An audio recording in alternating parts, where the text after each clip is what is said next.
and say that let us all stand to salute our flag. I pledge allegiance to the flag, United States of America, and to the republic for which it stands, one nation, under God, indivisible, liberty and justice for all. justice for all. Please remain standing for a moment of silence as we honor our servicemen and women and those who have given the ultimate sacrifice.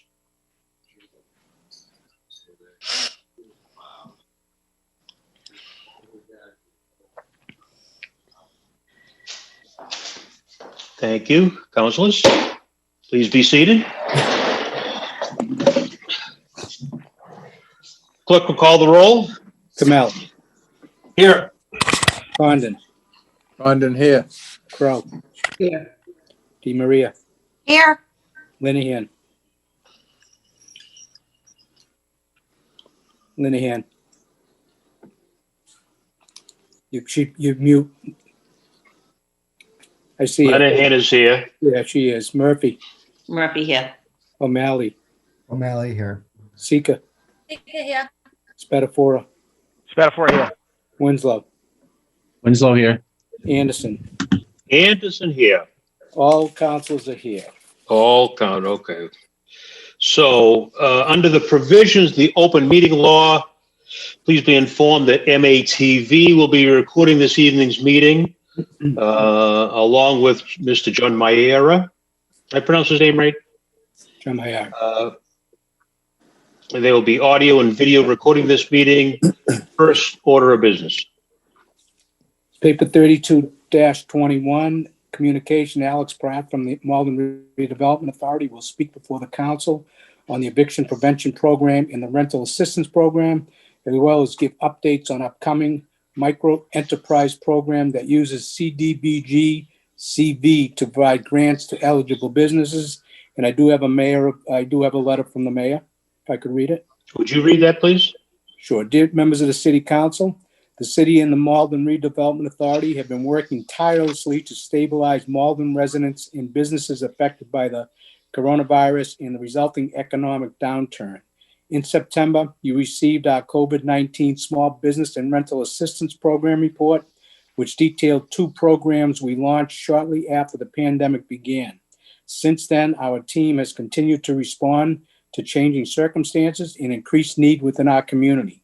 These efforts include a $500,000 eviction prevention program to provide every Malden resident facing eviction with court-based mediation, legal aid, and rental assistance in both district court and housing court in partnership with Housing Families, Inc.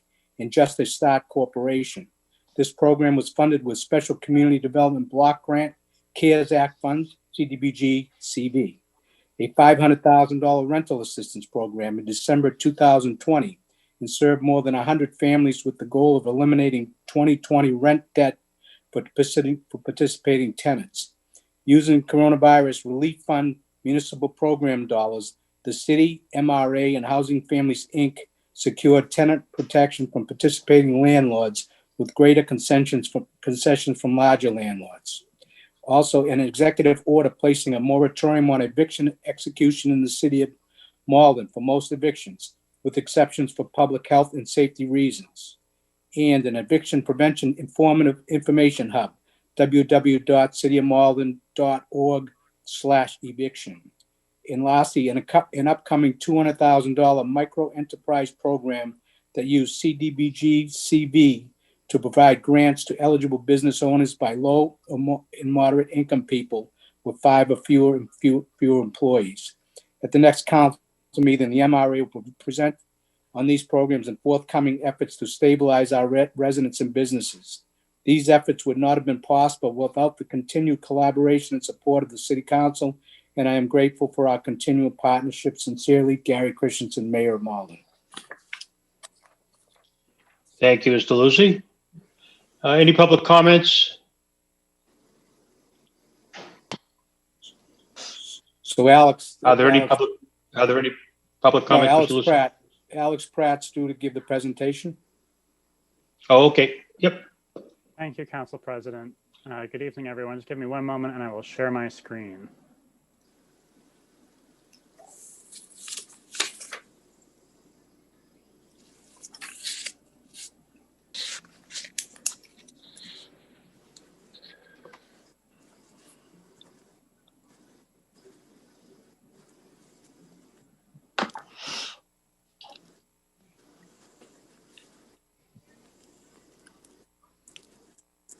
All right, can everyone see my screen?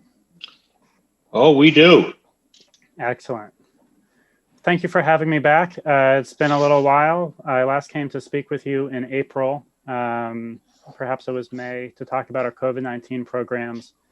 Tonight, we're going to give you an update, and then we're going to tell you what we've been working on since then on both addressing housing instability and small business needs during COVID-19.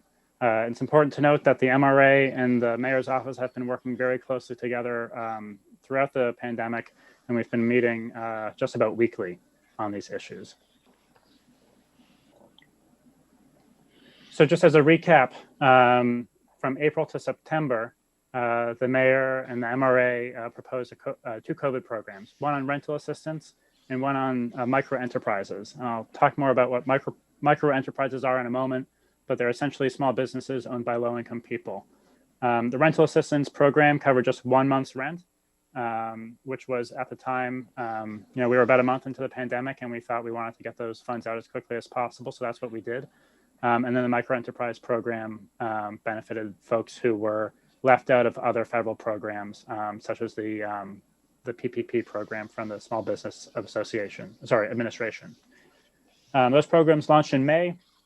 And in September, we provided you with a written report detailing the successes of those programs, as well as lessons learned for future programs. As you'll recall, we served 8 businesses through that first round of microenterprise assistance, and 220 households received 1 month's rent through the rental assistance program. So we've been busy since then. We have a lot to talk about. I'll try to be brief, but we're going to be talking about these programs here, including another round of microenterprise assistance, eviction prevention, another round of rental assistance, a moratorium on eviction enforcement, and a new shelter in the city of Malden for homeless individuals. Starting with microenterprise assistance, these are businesses that are owned by low and moderate income business owners with 5 or fewer full-time equivalent employees. So for example, if someone has 8 part-time employees, they could still qualify. And what we provide them is we provided them with grants of up to $10,000 for eligible costs like commercial rent or mortgage, supplies, things like that, salary. We mostly saw rent costs because some of these businesses had to take breaks due to business restrictions, due to COVID, due to staff getting sick. So rent was usually the most immediate charge that we saw for this program previously. We anticipate that will continue to be the case, but other charges are eligible as well.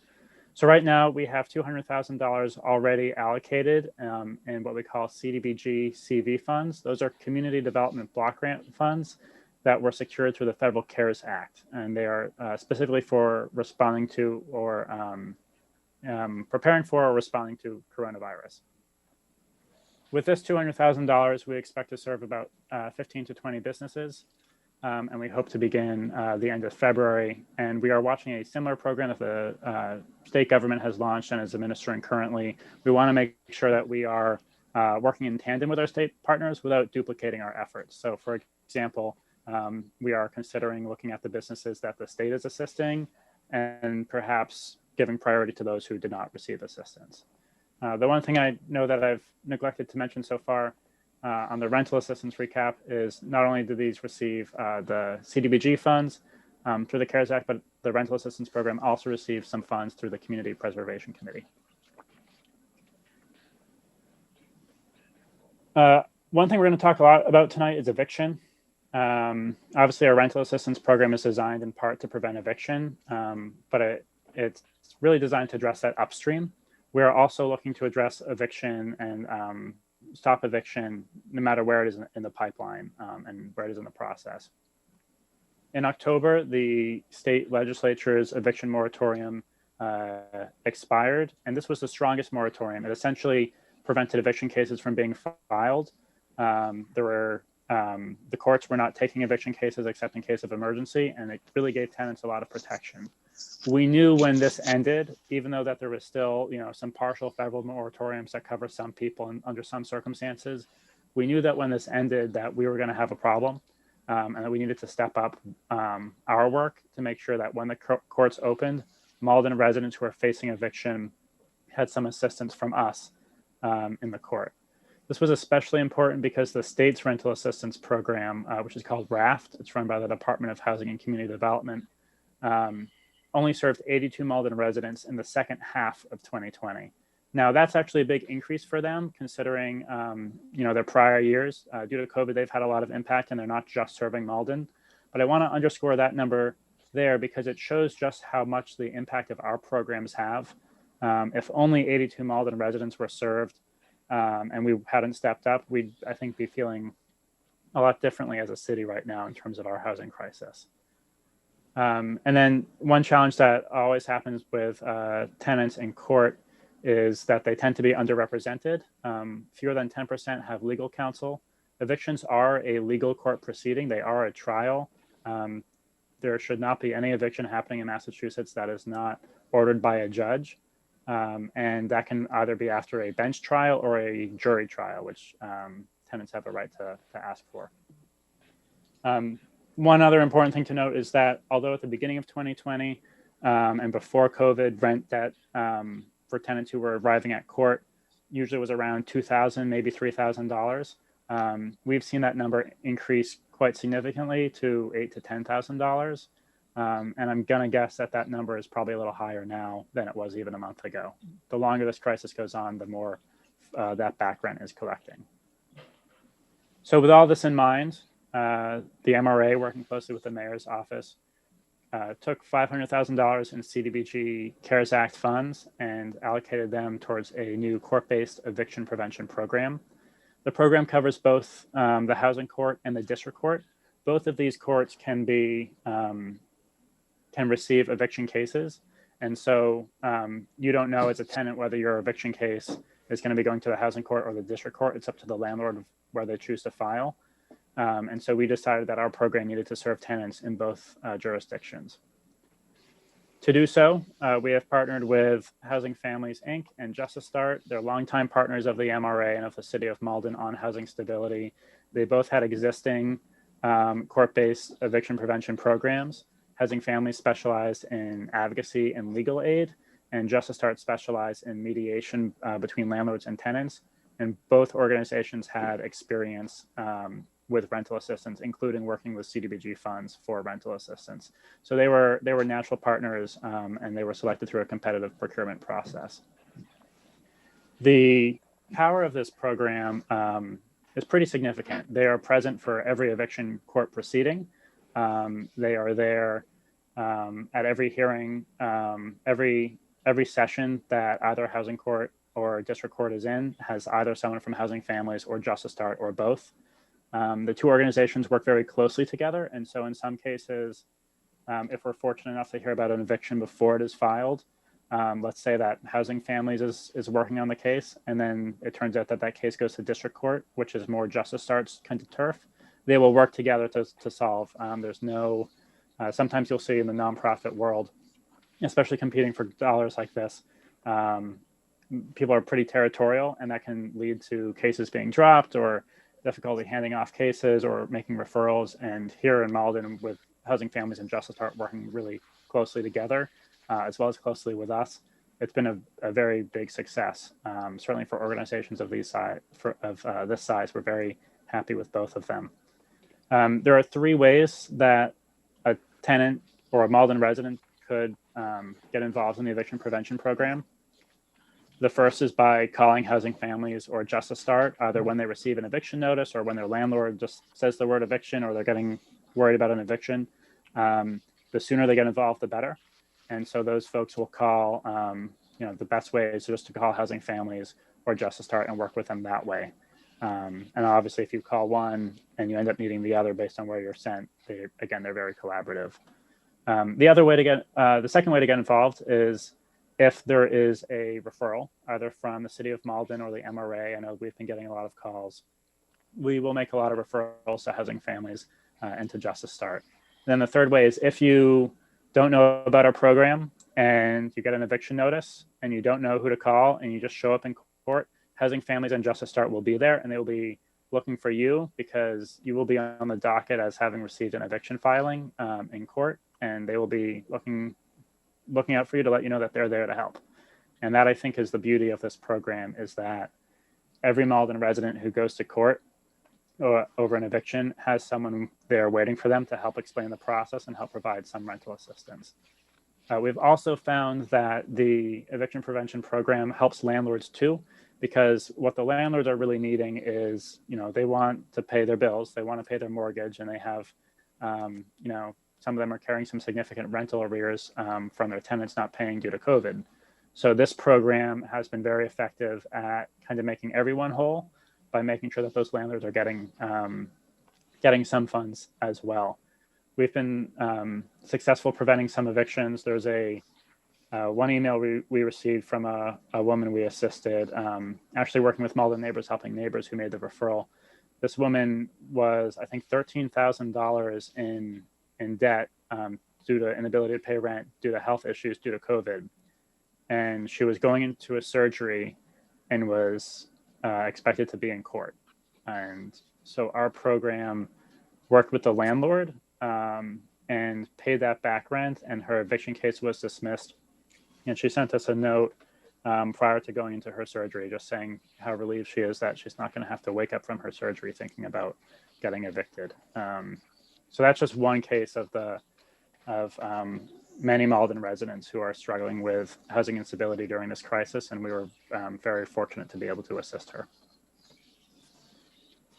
In December, we launched another round of rental assistance. This was a different round of rental assistance than we were used to, and it was different than we were hoping in a number of ways.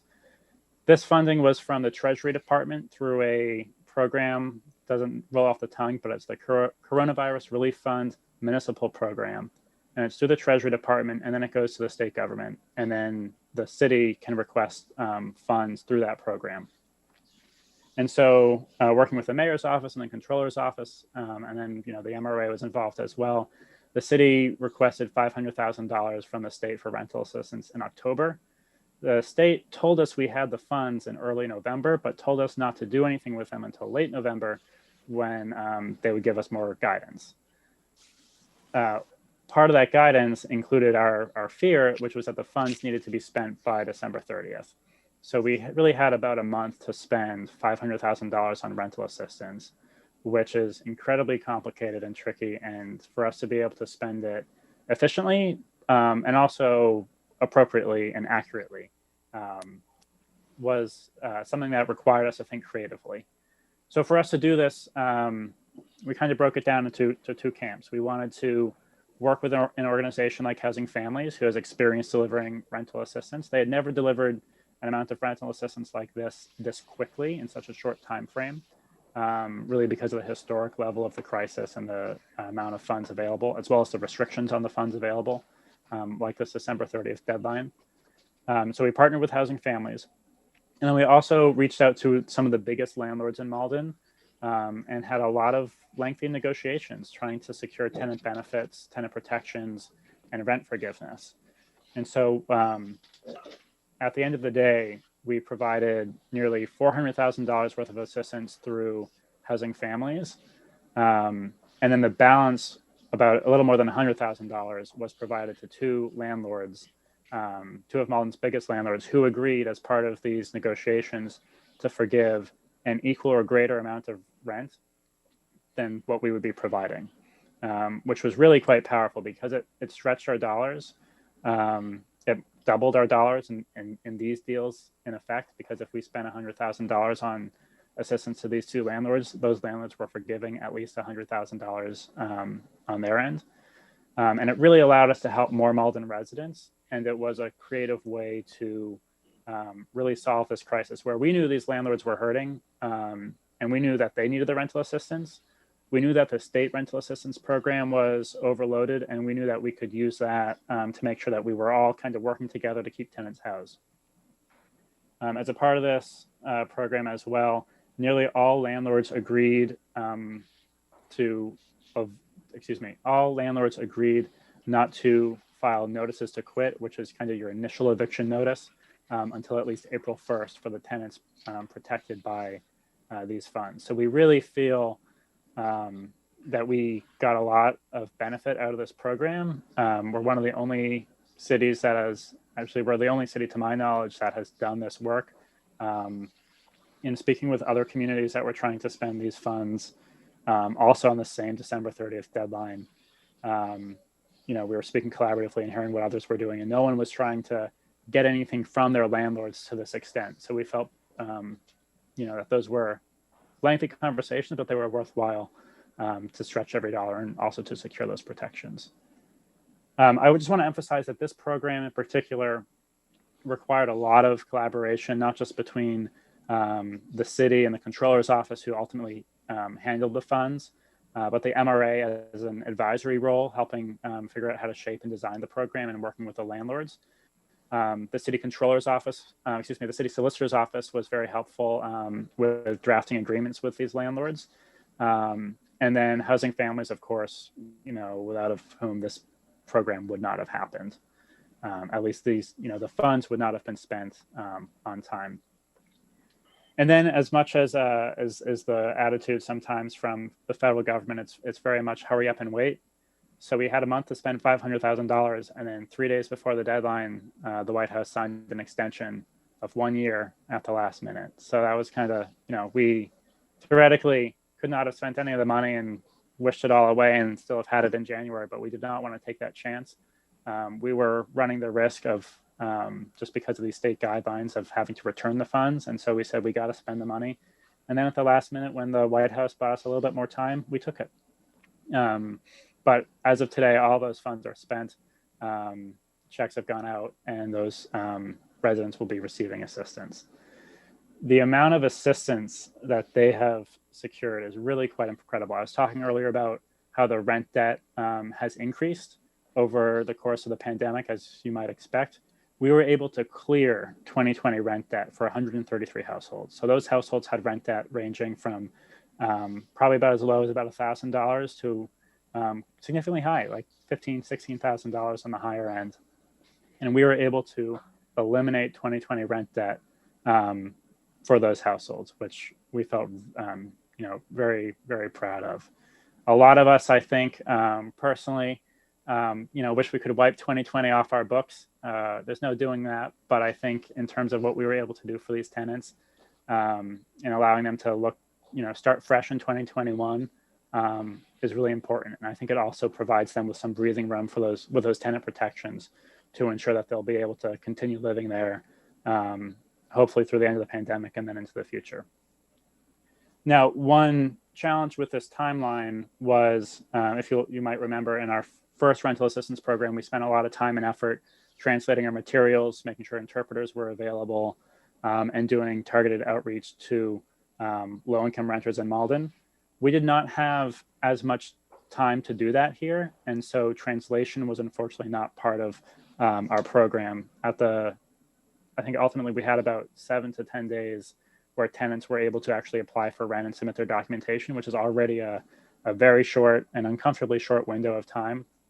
And it took us about a week or two to get all of our documents translated back when we did it in the spring. So in the future, we would like to continue to provide translation and interpretation and targeted outreach.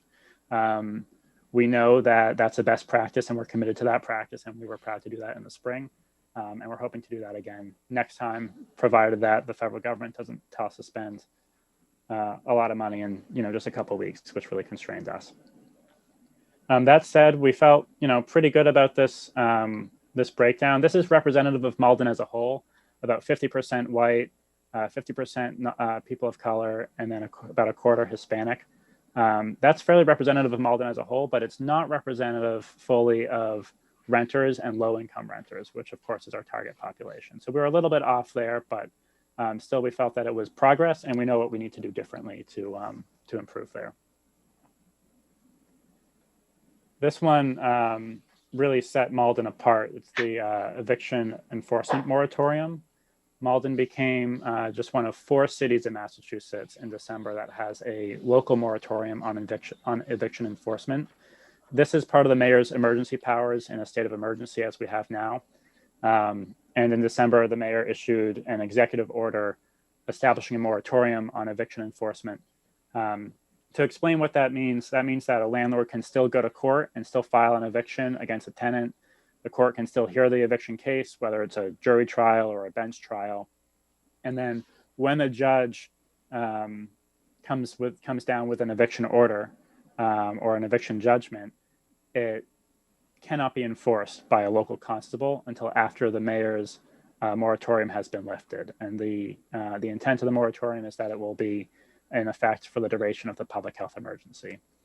So landlords will still be able to pursue evictions in court. They can get a judgment from the judge, and at that point, it's kind of put on hold until the moratorium is lifted.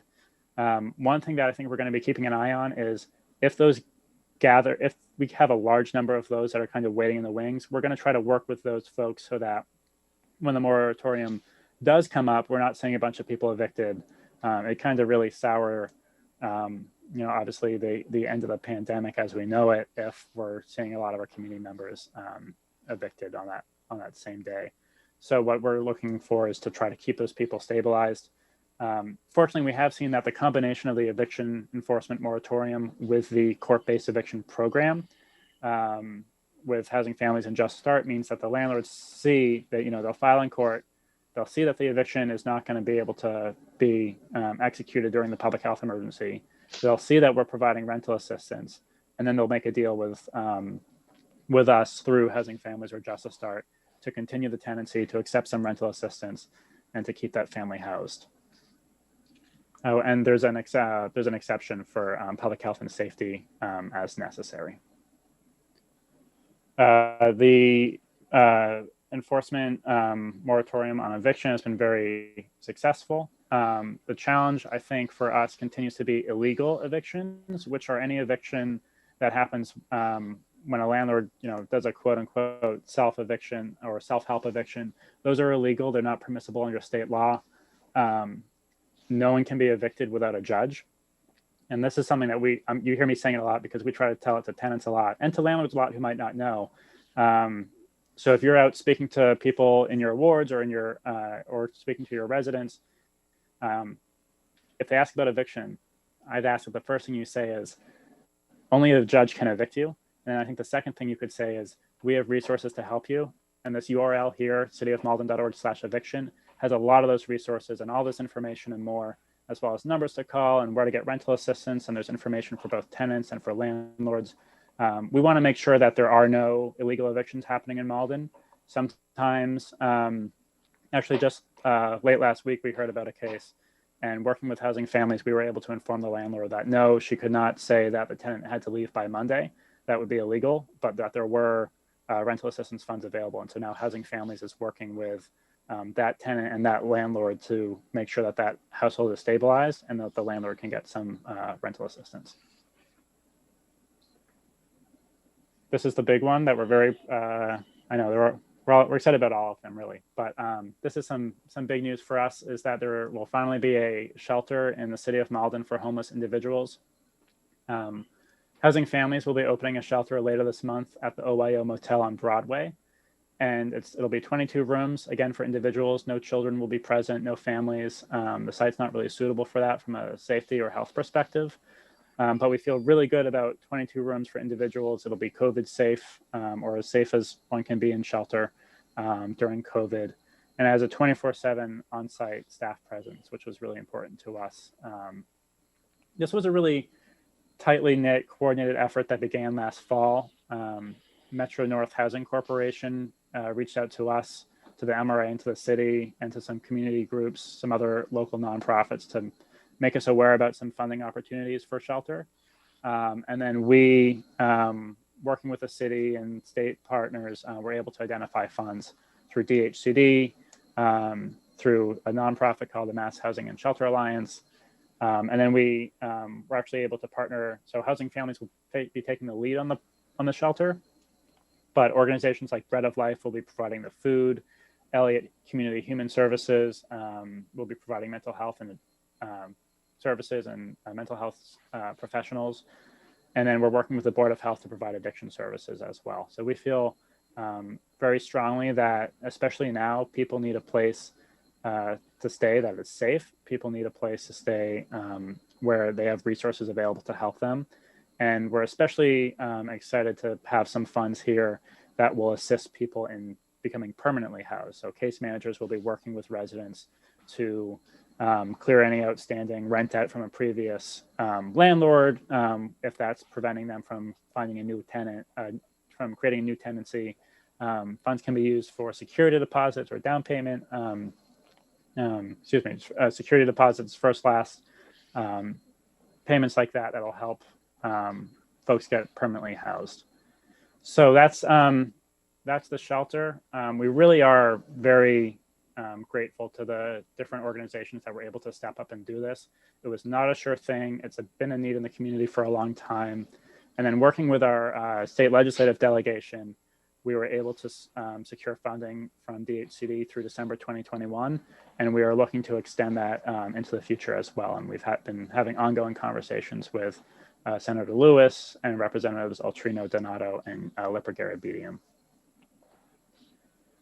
So I'm just about done. I know I've shared a lot of information, but just to highlight what we've been able to do so far, we've stabilized 350 households and counting. We've diverted a flood of evictions for now. We know that that will likely change, and we are continuing to watch the situation to make sure that we're always ahead of the curve and ahead of the keeping a track on what eviction cases are filed and how we can address those upstream where possible. What you've seen us do is really create through our partners, a social safety net that has never existed at the local level before. But it is so important because I think a lot of communities before COVID had kind of a patchwork of social assistance programs. But what we've really done is create a framework that provides assistance to people no matter where they are, no matter what housing instability crisis they are personally facing, whether they're a couple months behind on rent, whether they're facing eviction, whether they're homeless. We're trying to assist folks across that spectrum of need. And we've been able to do that with a lot of great partnerships with federal funding that Senator Markey was able to secure, with high levels of coordination. And we think it's kind of a model for where we are at this point in the pandemic. And we're hoping that we will continue to have the funds to secure it, as well as to address the challenges that continue to come up as this pandemic progresses. So, Council President, I am done talking. I thank you for your time. Well, let me just say, what a wonderful community we live in, huh? To have you guys coordinating all of these activities, to hear what we've been able to do as a council, working, supporting the money for you guys to put together all of this, helping people that are in need. I think it warms my heart to hear what all is going on, and I'm sure that my colleagues will feel the same way. But Alex, I've just got a couple of technical questions I'd like to ask you that I'm going to pass on to others. Back in the rental assistance, you were talking about the breakdown of the percentages of people, the racial breakdown. Yes. I think you said that they were 50% white. You want to come back to that slide? Yes, I just pulled it up. 20. Okay. Yes. So 26% black, 23% Hispanic, 6% Asian, and 18% other. I mean, that's more than 100%. Who's in the other category? Okay, help me out here. I'm not a mathematician, but I think that comes to more than 100%. No, you've got a good eye for it. No, the challenge there is there are two different things that we're showing here. One is race and one is ethnicity. And these are, of course, based on the federal government standards. So Hispanic and Latinx is is ethnicity and is not considered race. So the first bullet, the 50% plus the 26% plus the 6% plus the 18% should total 99 or 100. It's a separate question whether or not someone is Hispanic. And so you could have, for example, you could have some number of households that are white that are also Hispanic, and some numbers of households that are white and not Hispanic. Okay, and I knew the answer to that question. I wanted you to answer it. Tell me about the other category. Who's in that? The other category, thank you for checking my knowledge there. I appreciate it. The other category is for people who belong to more than one race, generally. So that could be folks who are Asian and Black, white and Black, white and Asian, or some combination thereof. The federal government doesn't give us a lot of categories here, and I expect we'll probably see those updated in the next couple of years. But those are the data sets that we get to work with. And how do those numbers compare with the demographics of our city? The population of, let me say this, I think the 50% of households that are white is pretty representative of the city overall. It is a little larger than our renters. The population that I would love to see us do more outreach with is the Asian community. I think Malden's Asian population is about 20%, and here you see only 6%. And I think that's I think that's most likely undercounted. Right, and I think that's most likely to do with the lack of time we have for translations and interpretation. We saw a greater percentage of Asian engagement in the previous program. Don't ask me what the percentage was, but I think it was certainly double digits. I think when we're able to translate, we're going to see that number pick up. Okay. What does the federal government call that category? AAPI?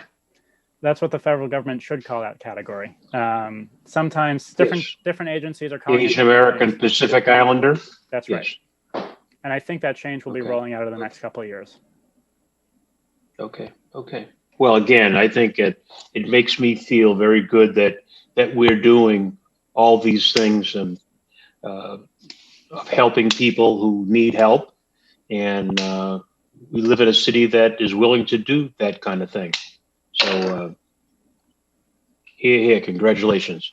Let me go and see. I think if this thing works well, I think Craig Spadafora must have been. Councilor Spadafora should be the first one to speak. Councilor Spadafora. I think your hand was up the top of the list. It was. Thank you. Can you hear me? I can hear you. Okay. Alex, I'm probably not going to be the last one, but I'm certainly maybe the second one. Great presentation, very detailed.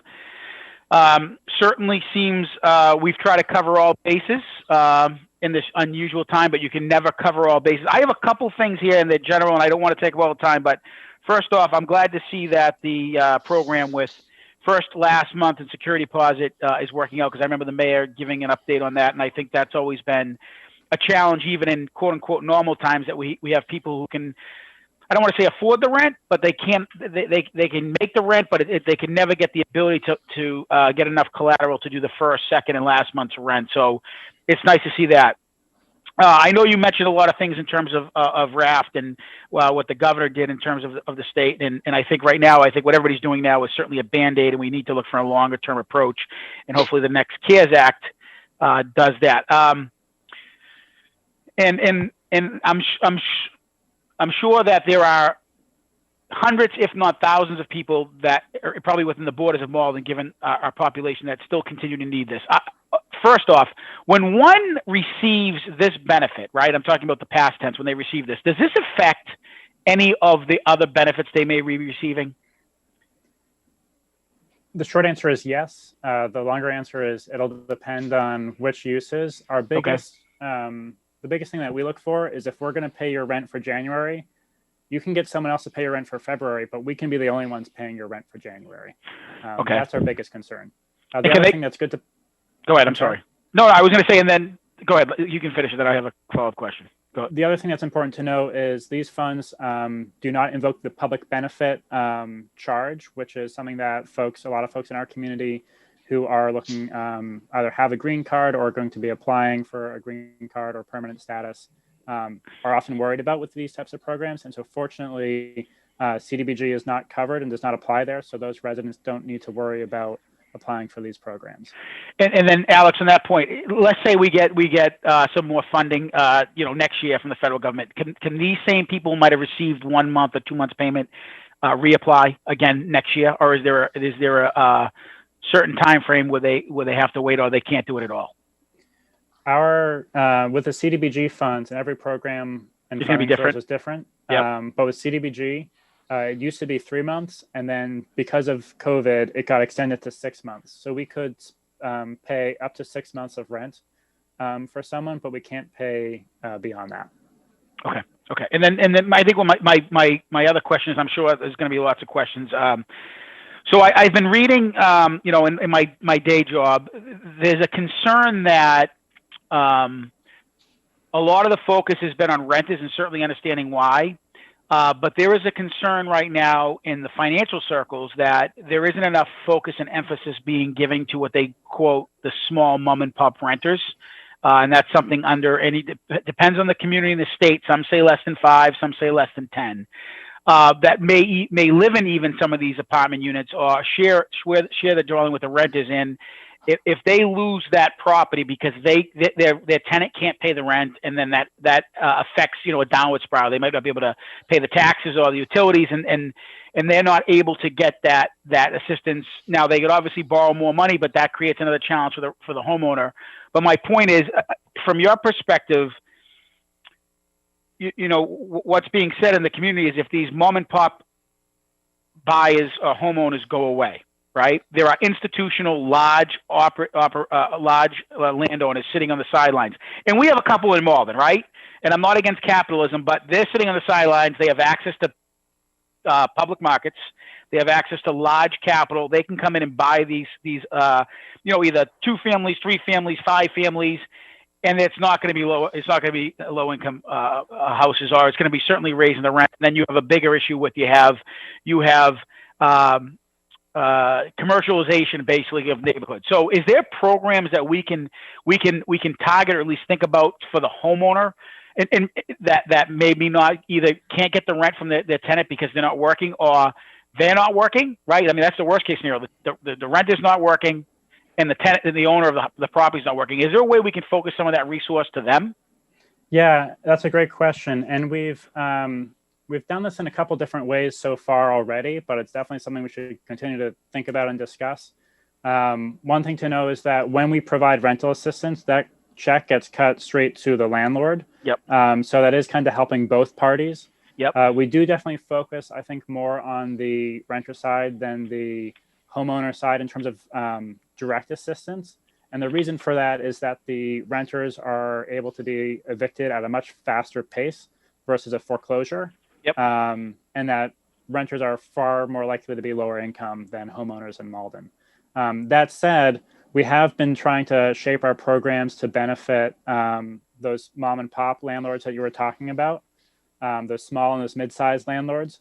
As an example, we asked some of Malden's biggest landlords to pitch in kind of their own funds to help clear their tenants' 2020 rent debt. So we go in for 50% and they go in for 50%. For a smaller, medium-sized landlord, we didn't do that. We said, we'll provide the assistance.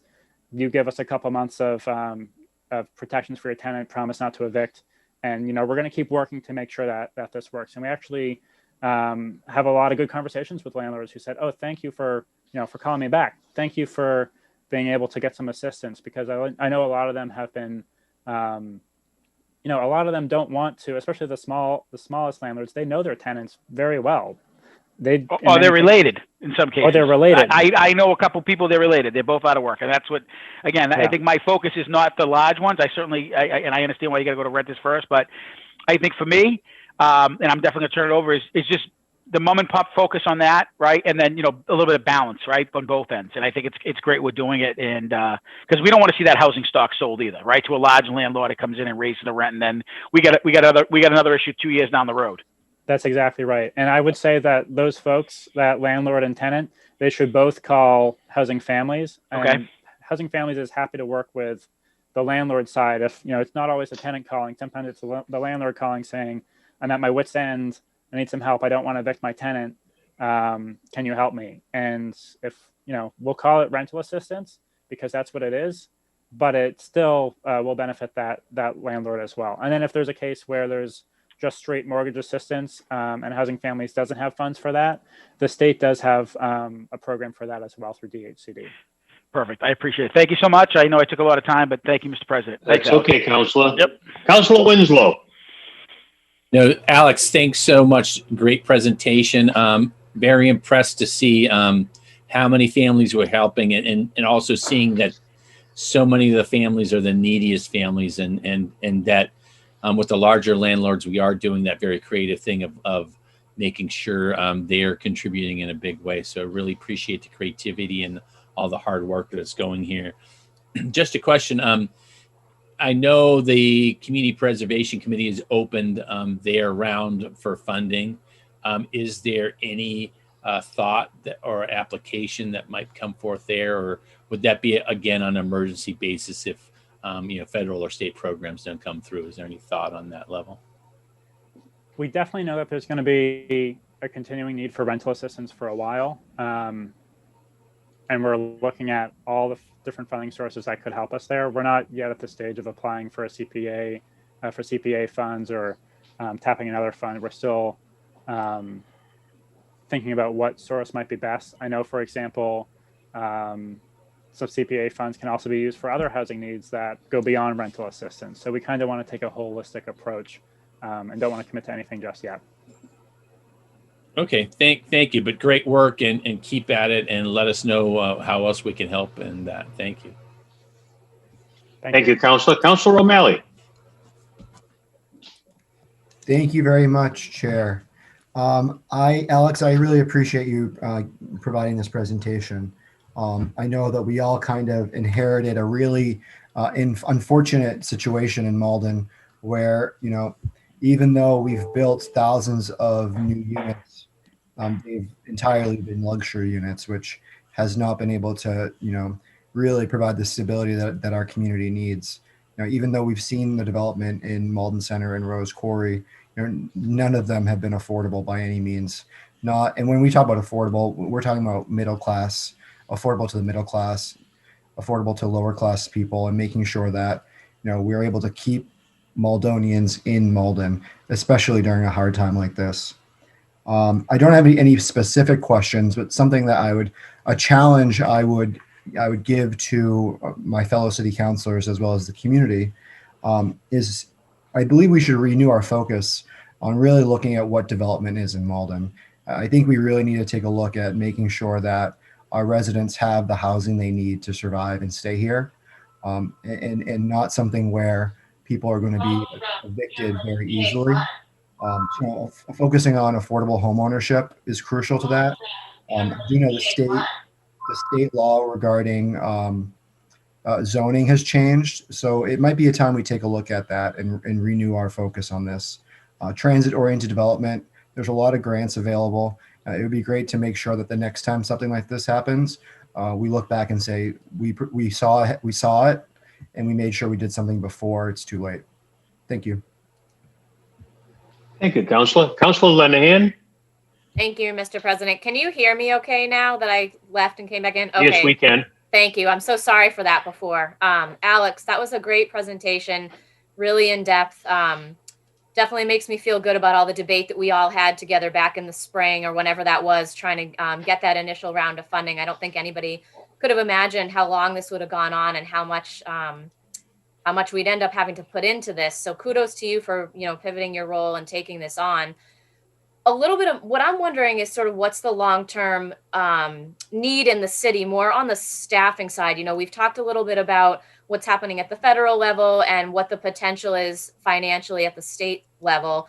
But, we also have like this looming reorganization of the redevelopment authority. And I understand that this is a collaborative effort among the MRA and the mayor's office, but just thinking ahead to, we've got some big decisions to make about how we staff these things and what kind of resources we put to this. And obviously this wasn't part of you or anybody else's job before COVID, right? So what would you say, you know, as we start thinking about the budget and just that long-term strategic thinking, what is the need for us to have staff-wise? And is it realistic to think that if this goes on another year or so, understanding that none of us know how long the impacts of this are going to last, you know, what are you thinking about in terms of what the city should do for that kind of long-term planning around housing services?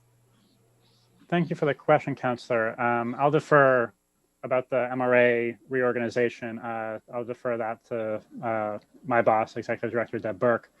I do think you're right that we're going to continue to see a need for rental assistance for a while. I think everyone's been stretching, whether it's the state's program, whether it's been what we do every day, whether it's been Housing Families and Justice Start and ABCD. Everyone's really been stretching to fill these needs and to meet these needs. We know that we're not going to meet all of the need. It's just the size of the problem, and we're doing our best. I think it's a worthwhile conversation, but I don't pretend to have the answer. Yeah, that's fair. I appreciate your honesty. I guess some of the other things I'm wondering about is, you know, do you have a sense of at the state level whether there's stuff that we can be advocating for to further protect folks on both sides of the equation, things like sealing records or right to counsel? Do you have a sense of what might be out there that we could also be pushing for that would help on the policy side? That's a great question. I know that the city has signed on in support of the right to counsel legislation. That would essentially ensure statewide that tenants who are getting evicted or who face an eviction in court have legal counsel. Mm-hmm. I know the mayor signed on to that. I think he also signed on to a tenant protection bill last year. I don't confess to know the details or to remember the details. And then, of course, I think the eviction moratorium from the state legislature that came in effect, I think in April, was really quite incredible. It was the best in the nation by far, and I think it helped us for a long time. It was a shame that it didn't get extended, but you know, honestly, these things probably can't go on forever. But I think it was very powerful, and that level of state action really helps. The other thing that would be, you know, if I could wave a magic wand and make it so, our shelter funding was difficult to secure. Just because of the scarcity of resources that the state puts into shelter. We had initially applied for federal funds for the shelter, and we applied before the deadline, and they called us and they said, sorry, we've already spent all the money. And we weren't even, you know, late to the bit there. It just went to programs that were already existing. And so for us to get funding for the shelter together involved a lot of conversations with the legislative delegation. They are fully on board. They were very helpful working with DHC to get those funds available, and now working to get those in the future. And I think one concern is on our side, could we see this shelter funded during COVID? And then we know the community need existed before. We know it's going to exist for a long time after. Are we going to see that funding dry up after COVID is over and we move on to, you know, the state moves its funding somewhere else? So I think that's thinking about the long term. The shelter funding is something I'm concerned about. Okay, that's really helpful to know. And the last thing I just wanted to put out there, and then I'll defer to my colleagues, is, you know, I find this notion of extrajudicial evictions really frustrating. I think I would encourage any of you to ride around the first of the month. They're definitely happening. If you've seen one before, you know the signs. It's disturbing, and it makes me feel helpless as a counselor, not really knowing what to do when I see something like that or hear about it. And I guess I don't really know, you know, is the message for us, you know, still to call housing families if we hear about or see something like that? Like, what can be done to stem that? Because that is something that just aggravates the heck out of me. The best thing you can do when you hear about an eviction happening, especially if it's an illegal eviction, but even if it's not, is to call housing families right away. If you have, you know, they're an excellent team over there. You can also, you know, let us know about it, and we will call housing families as well. It really is a challenge, especially in lower income communities, especially in non-English speaking communities that don't have access to this information. People don't know their rights as tenants. People don't know that only a judge can evict them. People don't know we have a moratorium in place, and if the landlord says you got to be out next week, a lot of people are going to say, well, I'm out of luck. I don't have any other options. So I think the more we can get that information out there through various social media channels, through whatever means you have to get that information out there, and that that city page that we have available, cityofmalden.org/eviction, has a lot of information available. So I would keep that handy and push that out there. Great. Thank you. I'm all set. Thank you. Thank you, Councilor. Councilor Murphy. Thank you, Mr. President. And Alex, as everyone has said, thank you for a great presentation. I just want to also thank everyone. I'm sure you're the face of the presentation tonight, but as you've said, there's, I'm sure, been a number of people behind the scenes who have worked with you on putting all this together. So I just want to send out a big thank you to everybody in the MRA, the City of Malden, and all these support organizations that have worked with you to make this happen, because it truly is spectacular. So that's the first thing I wanted to say. And I'm going to take it on a little bit of a different tack, because I think most of my counselors who have preceded me have talked about tenants and homeowners, et cetera. But I wanted to just focus a little bit on the help for small businesses, and maybe just ask a couple of questions. I know that if you could get to, okay, yeah, so we helped, how many micro enterprise businesses? Was it 8? That's correct. Was it 8? I'm just not seeing it. Maybe it's, I'm just, this is. Sorry, maybe I said that. It is 8, that is correct. It is 8. And my question was, I did have, there's a restaurant in Malden Square that's no longer there, that was owned by a Ward 5 resident. Today we saw on Facebook that Hobby Bunker is leaving Malden because they can't afford the rent anymore in the Darling building. And, to me, everyone is part of the Malden community, and our small businesses are key. So I was just curious, were the 8 that you helped the only 8 that you received, or did you receive a lot more and were not able to help them? So if you could just maybe speak a little bit of what's going on in our small business sector and how maybe the Chamber of Commerce is working with you, I think that would be really, something that a lot of people would like to know. Thank you. Yeah, that's a great question. We certainly received more than 8 applications. I think we received about 50 applications, and then about half of those were ineligible because at the time they were receiving some sort of federal assistance already, and we wanted to focus our assistance to people who didn't have that assistance. We know there's a continuing need for microenterprise assistance. The reason that we are focusing on this particular group is because the dollars we have available to help these businesses are pretty restricted, and so the best way to assist them is through a microenterprise program. Now, we have worked with the Chamber of Commerce in developing this program previously, and we'll be working with them again on this next phase, taking their feedback and learning lessons on our own side about, for example, one thing we did in the first round was we said, if you received SBA assistance, you're not going to be eligible. And what we're going to do this time around, or what we're leaning towards doing, is saying, you're going to be eligible, but you might be further down the list, which we thought was a more equitable way to do that. We did work with the Chamber to set that up. We'll certainly be working with the Chamber again to push that information out. And we're also working closely with the city's Business Development Officer, Kevin Duffy. Both, again, we worked with him on the first program, and we'll be working with him going forward. And I know that he has been working, these funds are pretty limited in terms of the business size that they can serve, 5 employees or fewer. Kevin's been working with businesses, all sorts of businesses in Malden, to make sure they're able to apply for state programs that were able to assist businesses that have far more employees. So I know that he's been actively working on that. Thank you. I think, businesses are a key component of our community. There's a resolve on the docket this evening that Councilor O'Malley has put on about creating new jobs. and it's a wonderful result. But I think, what we need to focus on too is protecting the jobs that exist within the city at the moment, because we don't want to see a lot of empty storefronts. We want to see a vibrant downtown and small, when you talk about Maplewood Square or Ferryway, we want to make sure that these businesses still can survive through this trying time, just as our renters can stay in our city. So anything we can do to make sure that happens, I think will point us in the right direction. So thank you. Thank you. Thank you, Councilor. Councilor DiMaria.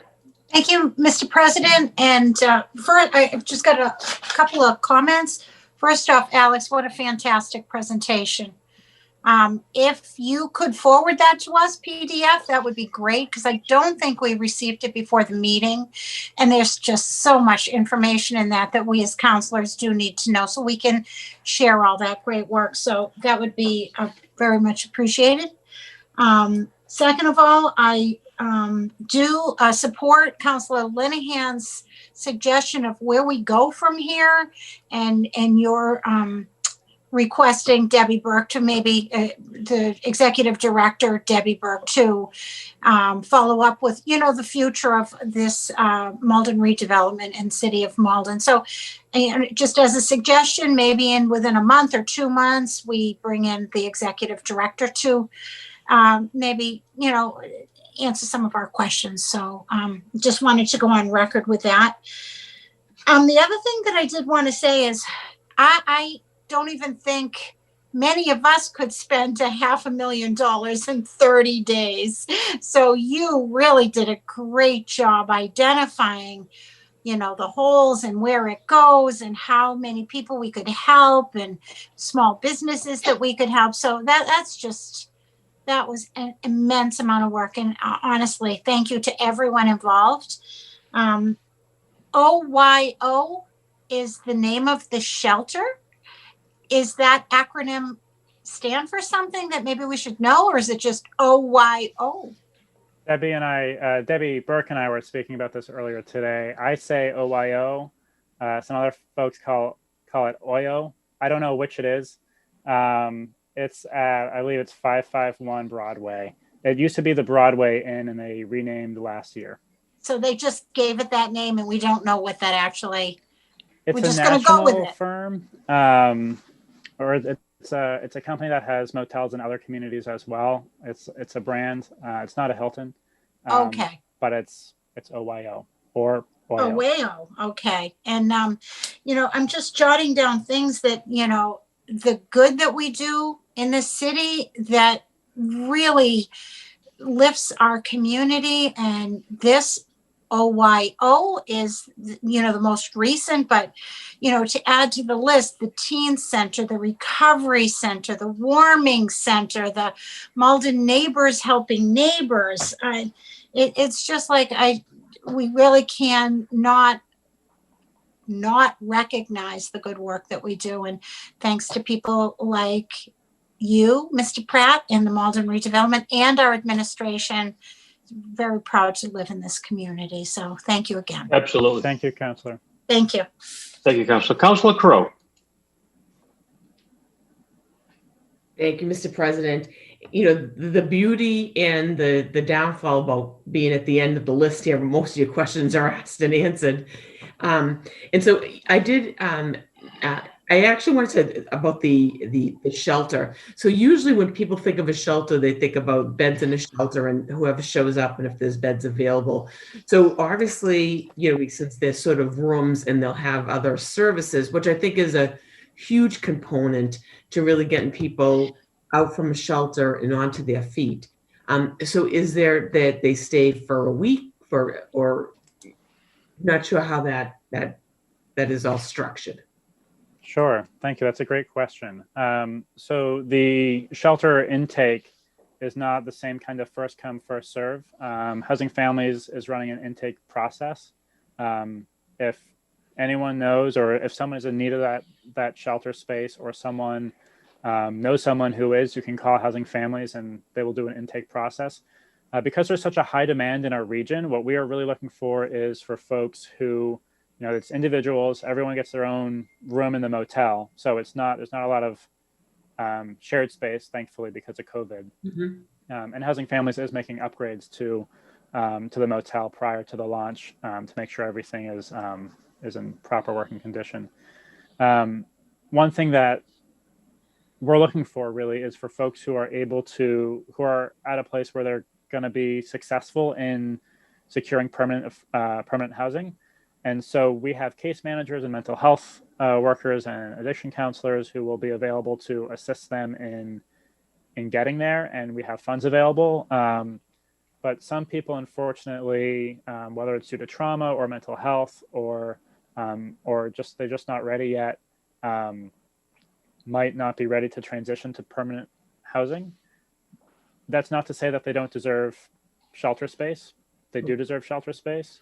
With this shelter space, the way to keep those beds turning over as much as we can is to get folks in there who we think we have a good shot at bringing out. Now, we've seen that often in these shelters, it can take, sometimes it can take 2 months, sometimes it can take 3 months. We don't know how COVID is going to affect how long it takes someone to get permanent housing. In some places that could make it very hard because people who have lower priced units are going to be staying there right now in the pandemic, especially if they've lost a job. So that might prevent some turnover from happening. On the other hand, market rate units are, vacating, especially in the cities right now. Of course, these tenants won't be able to afford those units. So it's all going to be about, how can we increase the income for the tenant? Are there federal subsidies or ongoing subsidies that can be provided to make sure they have ongoing income to sustain whatever tenancy they get? And then working with those case managers to make sure that they can get assisted. Right. And, I see access to, training programs. I know there's an apprenticeship program that is coming up through Mass Hire. Any of those things, I think that helps, stabilize people to help move to the next level, I think is wonderful. And I just really want to applaud really the creative problem solving. We do have, quite the crisis on our hands, but really reaching out. And as you said, about sometimes nonprofits, everyone scrapes with the same amount of dollars, but to make sure that, working with, other government agencies and, our state delegation, the MRA, the city, and other nonprofits or, agencies that really have a unique niche or expertise really speaks a lot about your commitment and everyone's commitment to the community and to the residents. So I think I just want to applaud you for all the creative problem solving that's taken place and looking forward to sort of how we're going to keep this going and shore up all of Malden. So thank you. Thank you, Councilor. Okay, before we go to Councilor O'Malley, who has already spoken, let's go to somebody who hasn't spoken yet. Councilor Kamel, you're next. Thank you, Mr. President. Councilor Condon, and then we'll go to Councilor O'Malley. Great, thank you, Mr. Councilor President. Kamel. Yep. Thank you, Mr. President. Mr. Pratt, excellent presentation, as everybody has said. Always come fully prepared. It's great, and even when we test you with pop quiz questions just to make sure everything adds up to 100. So that was, thank you for answering that question. So less of a question for me and more just a thanks for doing this, and thanks to all the folks who are behind this. I think something like this is absolutely crucial to a sense of community. We have many things that we understand are important, roads and schools, but this things like this to help keep our community together, keep folks who are in our community here and take care of them when times are tough is very crucial. And in terms of education, I think of this as a parent too. The actions of our city show the values we want to teach to our kids in terms of making sure we take care of each other. So just kudos to you and the folks in the MRA and the city who all work together on this. Makes me proud to be in the city. Thank you. Thank you, Councilor. Thank you, Councilor. Councilor Condon.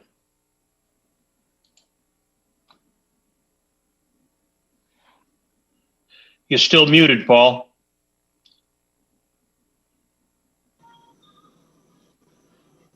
Can you hear me now? We can hear you now. Yes, sir. Okay. All the questions I had thought about have been asked, but we all know what a great job Alex does, but let us not forget how all our residents are so lucky, and we're lucky to have an organization like Housing Families, who is really a driving force behind this. It's such a great organization. So kudos to Housing Families also. Thank you. Thank you, Councilor. Councilor O'Malley. Thank you. I'll be brief. Alex, Councilor Murphy had mentioned the closing of a couple restaurants in Malden Center. Would some of the small business funds be able to like help with increasing the amount of on-street dining opportunities and like patio space so that they have a better chance of surviving? That's a good question. If they're focused in like lower, like, I don't know, it would have to be a lower income owner that qualifies. That's a good question. If we were to look at a microenterprise business, one thing that we wanted to make sure was eligible were upgrades that would help, employee safety or customer safety due to COVID, which could mean, plexiglass or other additions to a service counter or things like that. I haven't heard of these funds being used for that purpose in particular, but I don't see that it would be ineligible. I'd probably want to check with HUD. I know there are I think there was a state grant that went out recently for things like that as well.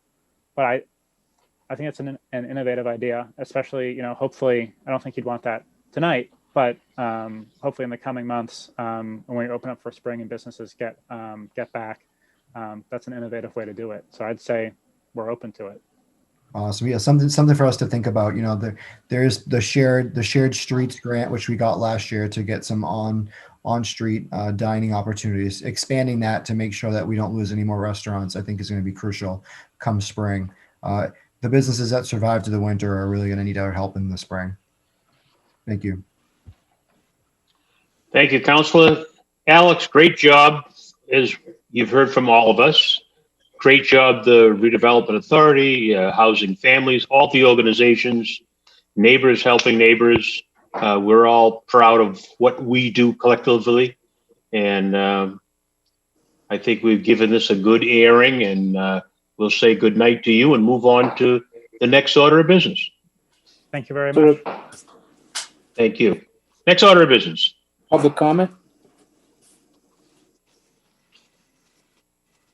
Are there public comments? Karen Buck requested to speak through the question and answer chat.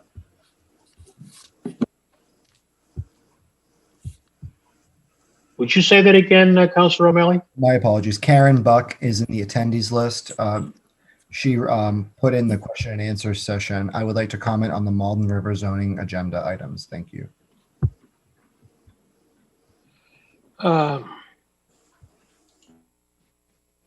Karen Buck is a attendee, and let me allow her to speak. If you have no objection, anyone have objection to that? No. Karen Buck, you're welcome to speak. If you'll unmute yourself.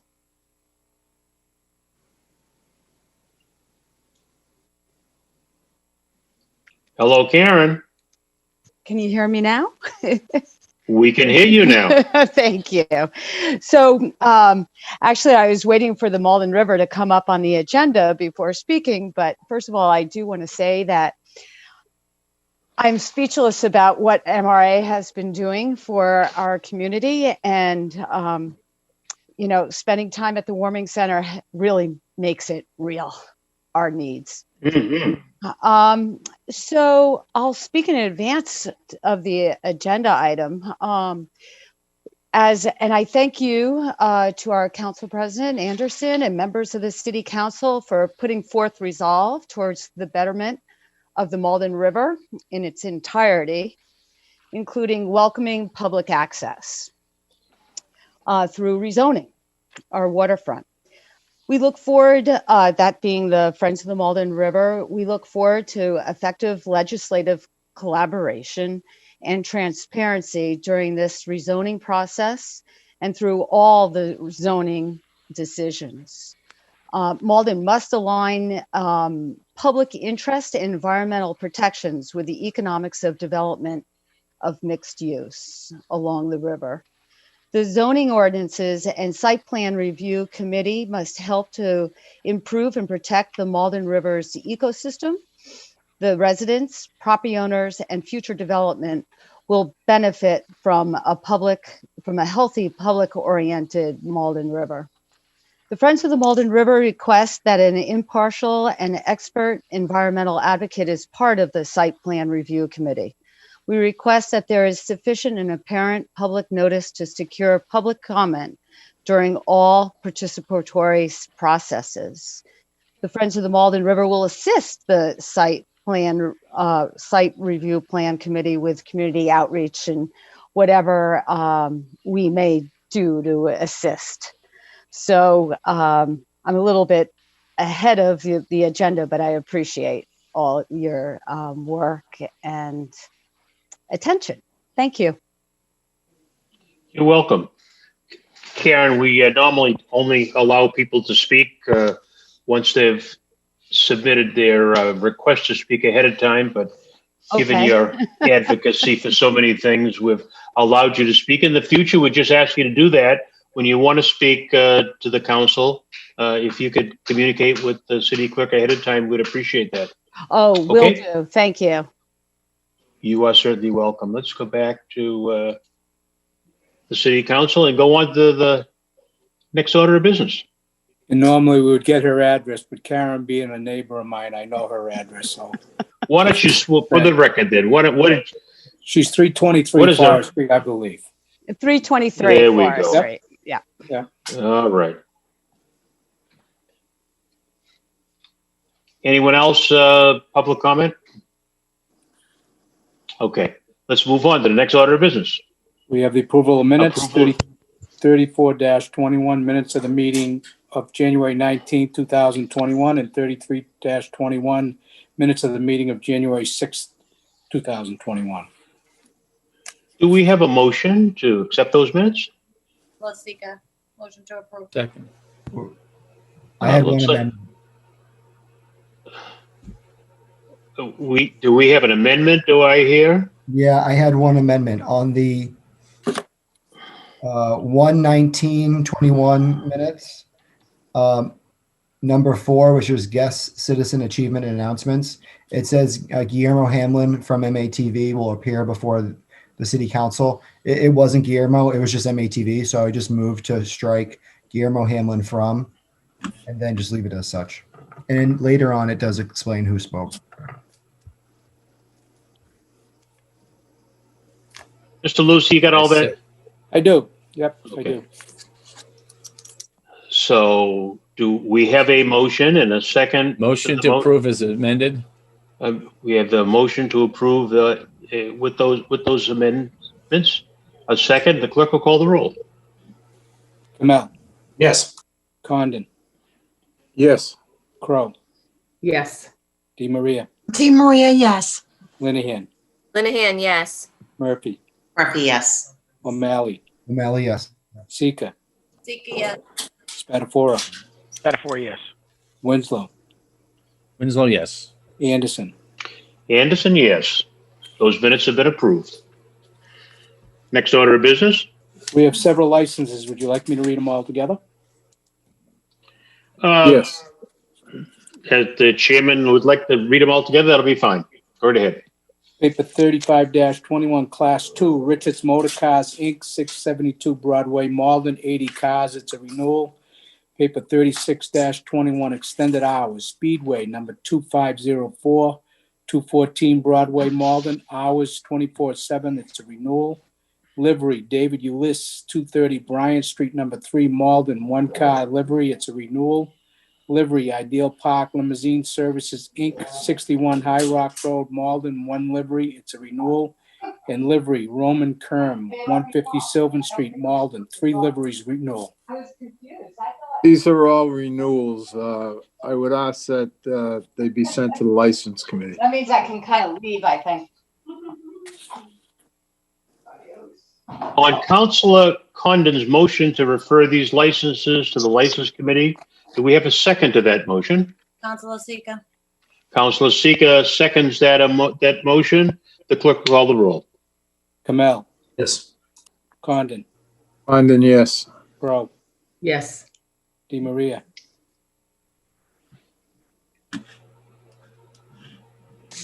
How does Di Maria vote? Oh, I'm sorry, my phone just froze. Yes, perfect. Yeah. Linehan, Linehan, yes. Murphy, Murphy, yes. O'Malley, Oh, yes. Sika, Sika, yes. Spatafora, Metaphor, yes. Winslow, Winslow, yes. Anderson. Anderson, yes. Those licenses have been referred to the License Committee. Next order of business.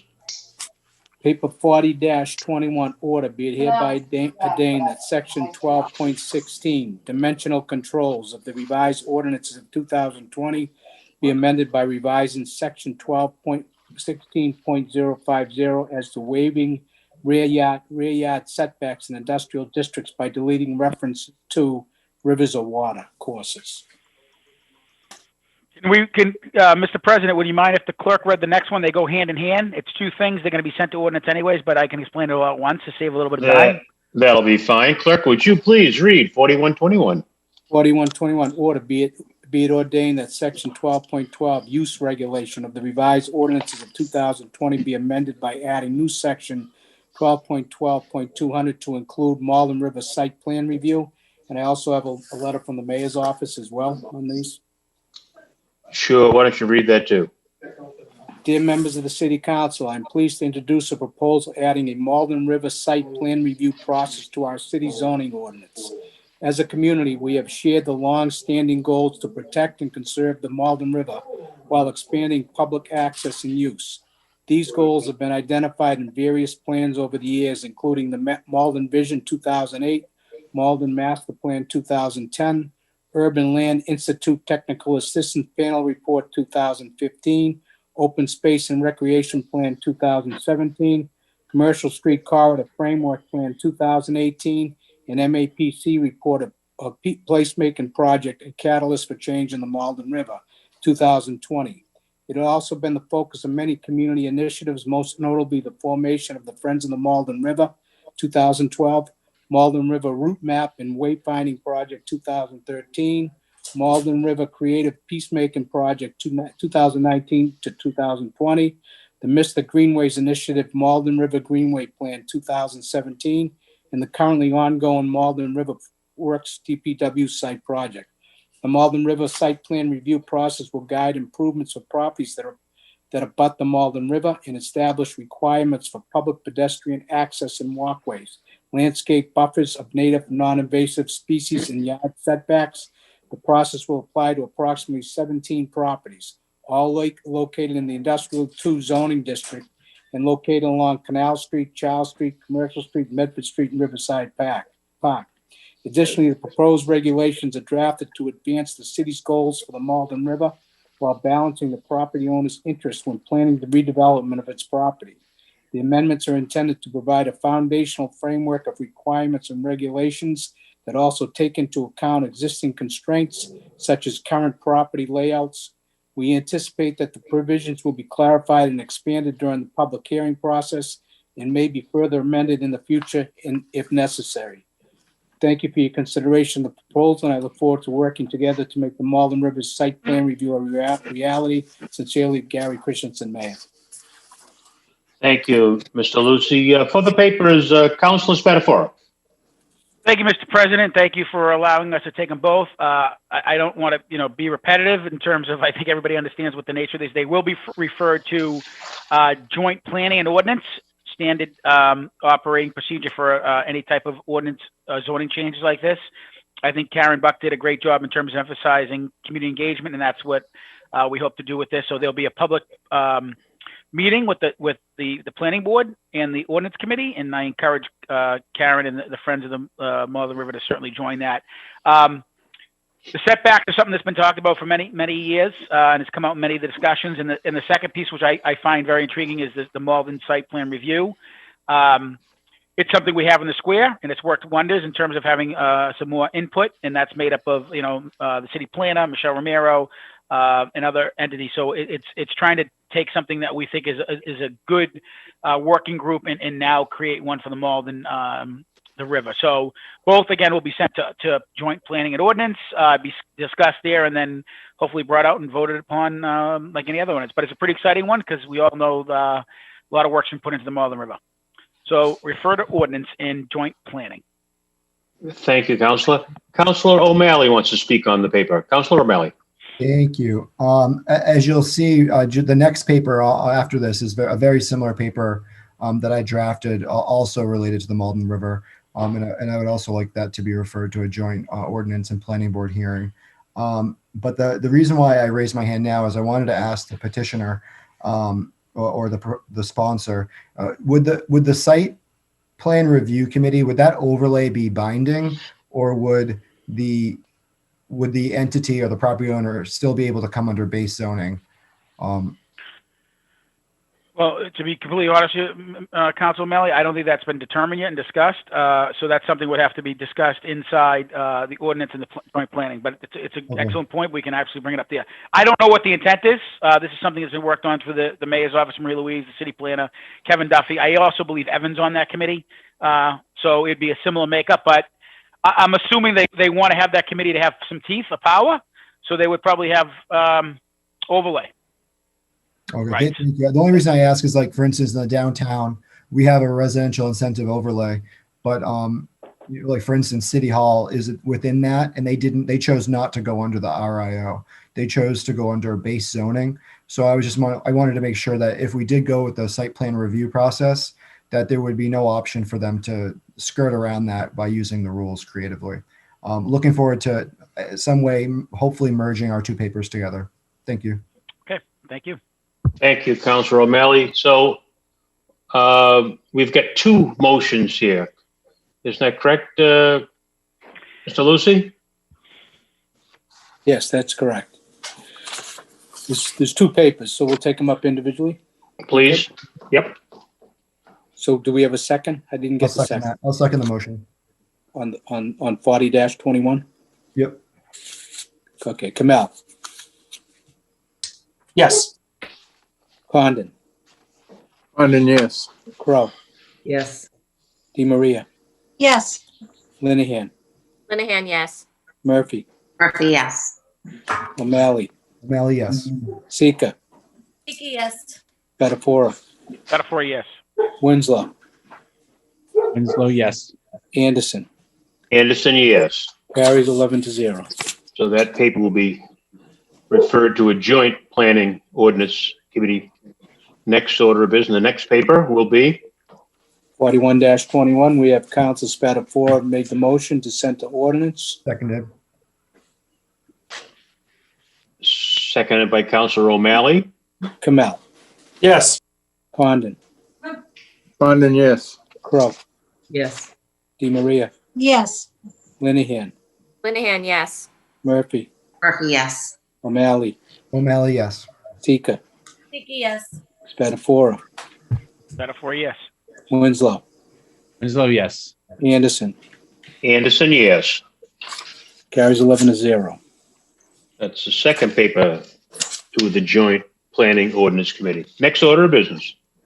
Paper 42-20, order be it hereby ordained that Chapter 12 of the revised ordinances of 2020 be amended as follows. Number 1, amend Chapter 12.08.040 floodplains by adding C, to mitigate the risk of flooding all parcels entirely or partially within, directly adjacent to, or within 500 feet of Zone AE floodplain district as defined by 12.08.040. A, must maintain a 100-foot setback of publicly accessible open space from the edge of any watercourse, river, or channel. Watercourses, river, and channels shall include, but are not limited to, Malden River, a channelized waterway, and Little Creek, which are located in map panel 25017C0437E of the Middlesex County Flood Insurance Rate Map Firm, issued by the Federal Emergency Management Agency.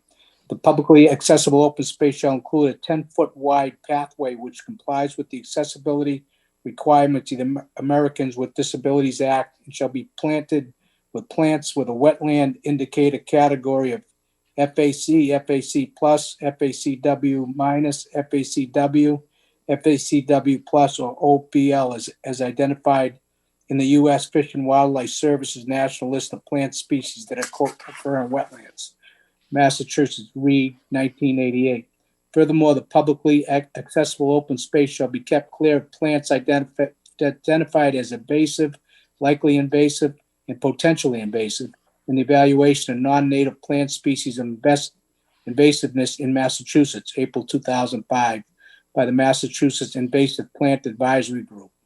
Number 2, amend floodplain districts 12.12.110A by inserting 4, 12.08.040C and 12.16.140A. Number 3, amend industrial districts 12.16.050A by striking rivers or water courses in associated properties or easements in public ownership. Number 4, amend yard equipment for all districts by adding K. All parcels shall comply with floodplains 12.08.040C and 12.16.140A.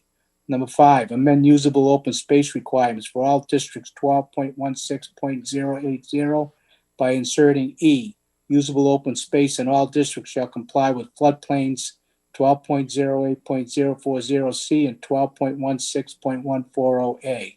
Number 6, amend 12.116 by inserting a new section 12.16.140 setback from rivers, channels, and watercourses for all districts. 1, to mitigate the risk of flooding, all parcels entirely or partially within directly adjacent to or within 500 feet of Zone AE floodplain district as defined by 12.08.040A must maintain a 100-foot setback of publicly accessible open space from the edge of any watercourse, river, or channel. Watercourses, rivers, and channels shall include, but are not limited to, the Malden River, a channelized watercourse, and Little Creek, which are located in map panel 25017C0437E of the Middlesex County Flood Insurance Rate Map firm, issued by the Federal Emergency Management Agency, FEMA. The publicly accessible open space shall include a 10-foot wide pathway which complies with the accessibility requirements of the American with Disabilities Act and shall be planted with plants with a wetland indicated category FAC, FAC plus, FACW minus, FACW, FACW plus, or OBL as identified in the U.S. Fish and Wildlife Service's National List of Plant Species that occur on wetlands. Massachusetts, Reed, 1988. Furthermore, the publicly accessible open space shall be kept clear of plants identified as invasive, likely invasive, or potentially invasive in evaluation of non-native plant species for invasiveness in Massachusetts, April 2005, by the Massachusetts Invasive Plant Advisory Group, 2-2. And finally, number 7, amend table of intensity regulations 12.16.010 by inserting a new column between rear and min usable open space titled setback from watercourse, river, and channel, and further inserting 100 in all rows in the new columns from Agricultural to Public Service Corporation. That's it. Councilor Spatafora. Councilor O'Malley's paper. Do you want to refer to ordinance? Well, that's Councilor O'Malley's paper. I'm sorry, Councilor O'Malley. Thank you, Council President. I apologize to the clerk. I was not aware that you were going to read all of that. So that was a mouthful. And I feel for you. No doubt was. Did a good job. Oh, yeah, I was actually really impressed. Get a drink. So, yeah, as Councilor Spatafora said, please just please refer to a joint ordinance and planning board hearing. Thank you. We have a second to that motion. Second. Clerk will call the roll. Kamel. Yes. Condon. Condon, yes. Crow. Yes. DeMaria. DeMaria, yes. Linehan. Linehan, yes. Murphy. Murphy, yes. O'Malley. O'Malley, yes. Sika. Sika, yes. Spatafora. Spatafora, yes. Winslow. Winslow, yes. Anderson. Anderson, yes. Carries 11-0. That paper will be referred to the joint committee. Next order of business. Paper 43-21, resolved that the City Council acknowledge the work of the administration and thank them as they continue to navigate through the pandemic we request that a disclosure and review of all COVID-19 funds received and expended to date be provided to the council, along with programmatic description of the sources and use of these funds, past, present, and future. Okay, who's going to speak on it? Councilor DeMaria going to speak on this paper, huh? I think maybe we might both want to speak, but I'll just take a bite of the apple first. Well, we've only got one person at a time, so you're the first name, Councilor DeMaria. It is the intent of both sponsors to send this to the Finance Committee. We felt that the review of the expenditures of the funds and the intake of the funds were certainly valid for an item in Finance, so refer to Finance Committee. Let me just... You're asking for the funds that come into the city. You want an accounting of COVID-19 money that has come into the city. Correct. Wouldn't that be the comptroller that would get that money? You want a report of that? It would sound like to me. Is that what you're looking for? Yeah, we would review this in Finance where we do our working committee. So certainly, I'm sure the chair of Finance would include the comptroller. So, yes. Councilor Lenahan, did you have anything you want to add to this? Not too much to add, just in the interest of, having a kind of publicly transparent conversation about it. It's certainly a question I get asked from constituents a lot. We've talked about things here and there, but would love to just get, we're a year in now. I think the first Massachusetts COVID positive case was a year ago yesterday, and feels like an opportune time to look back and get an accounting of, where we're at, what's come in and what's been spent, and just have that conversation in committee, as Councilor DeMaria had said. Thank you. Okay, we got a couple of hands up. Councilor O'Malley. Thank you, Council President. I'm fully in support of this paper. A while back, I was sending out understanding of what our response was over the last year. It's always good to kind of take a look back and do an audit, as well as finding out what money's left and how do we want to prioritize that as a community. Thank you, Councilor. Councilor Spadafora. Thank you, Mr. President. So just so I have a couple things. So the first thing is, it's not a resolve. We're just referring it to Finance. Is that correct? It is a resolve, apparently, and they want to send it to Finance. That's correct. Yep. Okay. So we're gonna, which is I was gonna be one of my. So we're gonna invite the treasurer and the controller. Is that correct? Okay. And then it's CARES Act, right? So it's federal money. I'm just trying to make sure that we ask for the right thing. So it's CARES Act, which would be federal money. Do you want to include state as well? Because I know it says COVID-19, but I don't know what COVID-19 funds are. It's probably CARES Act and any state. To Councilor O'Malley's point, you want to, and Councilor Linehan and DeMaria, you want to look past for a year and you want to see what money's come in and you want to look forward to what's coming in. So it's probably going to say CARES Act fund and any state, right, funding that came in. Well, wouldn't that be included with the COVID-19 request? All of the different pockets of money that we've received, whether it's CARES Act or other pockets of money that relate to the pandemic? I mean, do you think we should use different wording? Is that what you're suggesting, Councilor? Well, I just don't know if CARES Act is the technical money we'd be getting, right? I don't think there's COVID-19 money. That's why I'm asking. So we want to know probably just CARES Act, just to be specific. I mean, I'm not trying to beat a dead horse. I don't know if what the city's getting is CARES Act fund, not COVID-19 funding. Yeah. And there might be some other funding resources, and I don't know what it's particularly called. Go ahead. Yeah, I just suggest that I think we all know what it is that they're trying to do. Right. That you want to go to the Finance Committee. Yep. You want to look at all the money that's come in. You're going to invite the treasurer. You're going to invite the comptroller in. They will know what documentation to fill. I don't think we need to complicate this at all. Thank you, Mr. President. Thank you. You're certainly welcome. The chair of the Finance Committee wants to weigh in. Councilor Murphy. Yes, I don't think we need to complicate it either. I think it's probably a great discussion that we'll have and we can figure it out in finance. I guess the broader question that I have is just from the intent of yours, the resolve from the two sponsors, is this just, as you know, we have a budget that's comprised of two parts, the school department and then the city. Are we talking about both pieces, or are we just talking about the city?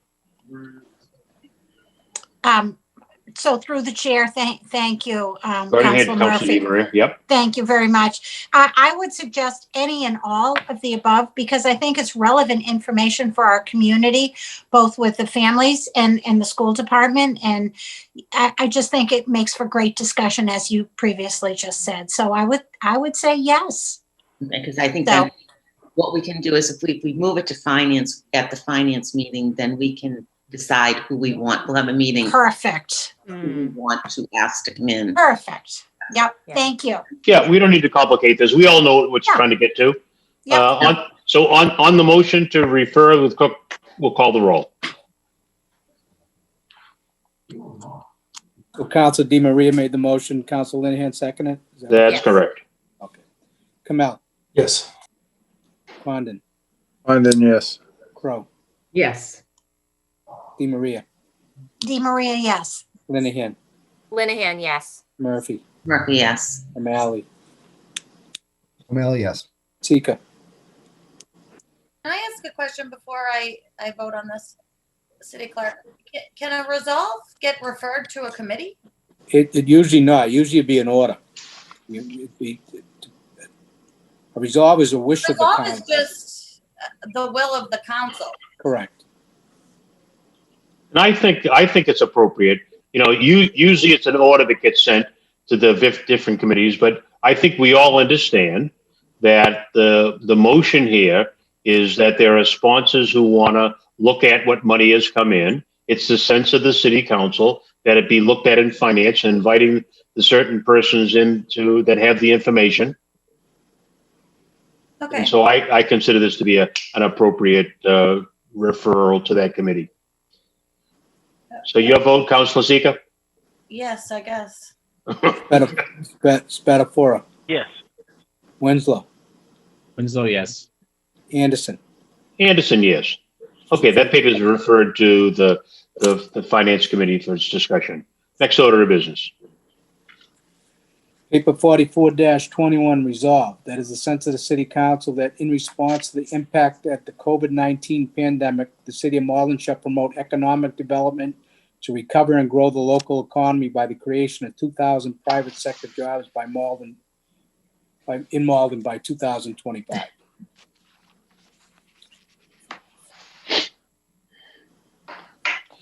On the paper, Councilor O'Malley. Thank you, Chair. To our discussion earlier, when Councilor Murphy mentioned, some businesses have been closing in Malden. I do think it behooves us as a city council and as a city, set high, lofty aspirations and goals for what our downtown economy can be. And I think that, one of the ways that we can make sure that Malden Center's revitalization, which has been well on its way now for five or more years, is to make sure that we bring good paying jobs to Malden. My hope is to have as many co-sponsors as possible on this paper. Currently, I'm joined by councilors at large, Stephen Winslow and Debbie DiMaria. But I do think this is a citywide goal. We talk about, Broadway in terms of what is the future of Broadway going to look like. We need to have jobs to support our local economy. Good jobs will allow people to own homes here in Malden, ideally work here in Malden, keep their commute short, which will ideally alleviate the traffic impact that we've had over the last couple of years. So I'm hoping to pass this. It's a resolve, as we just discussed. Non-binding. It's just the sense of the city council that we'd like to see 2,000 new jobs in Malden by 2025, if possible. Thank you, Councilor. Councilor Winslow. Yeah, no, I support this. I know the city has done a lot over the last 10 years to focus on housing, and we have some plans that have been out there, like the Commercial Street Corridor Plan and the Broadway Corridor Plan, as well as other opportunities, I think, in downtown. So I think focusing on, this is kind of a statement to say this is where we want to go in the next 5 years. It's focusing on job development and taking advantage of the opportunity Malden has, and and knowing that a lot of cities are challenged now with the coming out of COVID, but I think we just have to make sure we work strategically to revive our economy. And I'm hopeful, and hopefully we'll have a lot more energy once we come through COVID. So thank you, Councilor. Councilor Kamel. Yeah, I think this is sort of, as you might say, Mr. President, apple pie and motherhood. I think we all can agree this is a direction we want to go, and support the strength of our economy here. And if it was all right with the sponsors, I'd like to be added as a co-sponsor. Thank you, Councilor. Councilor Di Maria. Yeah, just quickly, I have sponsored it right off the gate because I believe we should set goals. We should have goals in the city, and this is a great goal. Thank you, Mr. Thank you, Councilor. Councilor Condon. I certainly have no problem being added as a sponsor. I look forward to as many commercial developments as we can that adds jobs in the city. And we need to do that for the next 5 years. Right. So if they'll let me help sponsor it, yes, I'll add my name to it. Can I just ask councilors, do we all want to be sponsors of this? Anyone who wants not to be a councilor, a sponsor to this? Everyone wants to be a sponsor. No, okay. I have a question. Go ahead. Take Craig's name off right now. All right, Councilor Linehan is next then. Go ahead, Councilor Linehan. Oh, thank you, Mr. President. I was going to ask to be added as a sponsor, but I also just wanted to, share in the notion that I think goal setting is important and benchmarking is important. And I think, speaking personally, I feel like successful cities are intentional, and the government's role is to partner with the businesses to make the places where people want to live and work. So I'm all for this, and I look forward to the discussion around how we can get there. Councilor Crowe. Thank you, Mr. President. I do have a question, although absolutely, I think we should be setting goals on how we get 2,000 private sector jobs, good paying jobs. And then Councilor O'Malley, but honestly, my question is, Councilor O'Malley had mentioned, really in the downtown area, and I understand that's really more transit oriented, and I'm all for this resolve. However, I really just want to go on record that doesn't mean that I necessarily am all jumping for joy with some of the larger developments that have been proposed for the downtown without really taking a hard look at that. So while I am in total agreement with the private sector jobs, that doesn't mean, as some of those other projects that come along, that I think that might be the right way to go, or that is the right way to go. Thank you, Councilor. Councilor Spadafora. Yeah, I have the same type. So my question is there. I mean, I think obviously private sector jobs are very important, but I also want to make sure that the jobs we're bringing here, because I heard a bunch of things. I heard good paying jobs and people living here, which if that's it, sign me up right now, because that would be awesome. But I also am not, we've gone down this path before, TIFs and tax breaks. So if we're gonna offer Amazon to come here, we're not gonna pay taxes. I can't sign on to that. The other thing is, I'm not ready to give up all my ordinance controls to bring in a development here that would just offer some paying jobs, because I know Councilor Crowe will appreciate this. There's a development that was proposed as something else, and 6 months later, it's another project. So my idea is, I'm not against the good paying jobs, but I want to know what I'm giving up to get those good paying jobs. And I'm not giving up tax. I mean, if we're going to give somebody a tax break, and I'm not saying this is part of it, but my concern with something open like this is, we need all the revenue we can get right now. And if tax breaks or something like that, that's fine. The other thing is, if we're bringing in good workers, that's great. But I also do not want to get rid of all the small shops in the city of Malden that have been trying to struggle through this, and getting rid of that part of the Malden. So that's why I'm just concerned about signing up to something that I don't know what it means. Yeah, it sounds great, but what do I have to give up? So I just have reservations until I kind of get details on that. Thank you, Mr. President. Thank you, Councilor. Councilor Murphy. Thank you, Mr. President. And just following along that, I think we all would love to see good paying jobs, and not just in the downtown. We'd like to see them throughout, all the different industrial and commercial zones and business highway zones in the city. So I think as a group, we can say, yes, it's a lofty goal, 2,000. But I do think setting a goal for us to at least kind of have a benchmark to be able to say, what have we done over 1 year, 2 year, 3 years is a good thing. But I also share Councilor Crow's and Councilor Spatafora's concern that we don't want to be held to having to agree to things that we might not want just because we pass this resolve. So this is it's a lofty goal. 2,000 jobs, it's a lot to accomplish, and it's actually a 4-year period, not even a 5-year period. Well, I guess maybe it's the beginning of 2021, so maybe it is a 5-year period.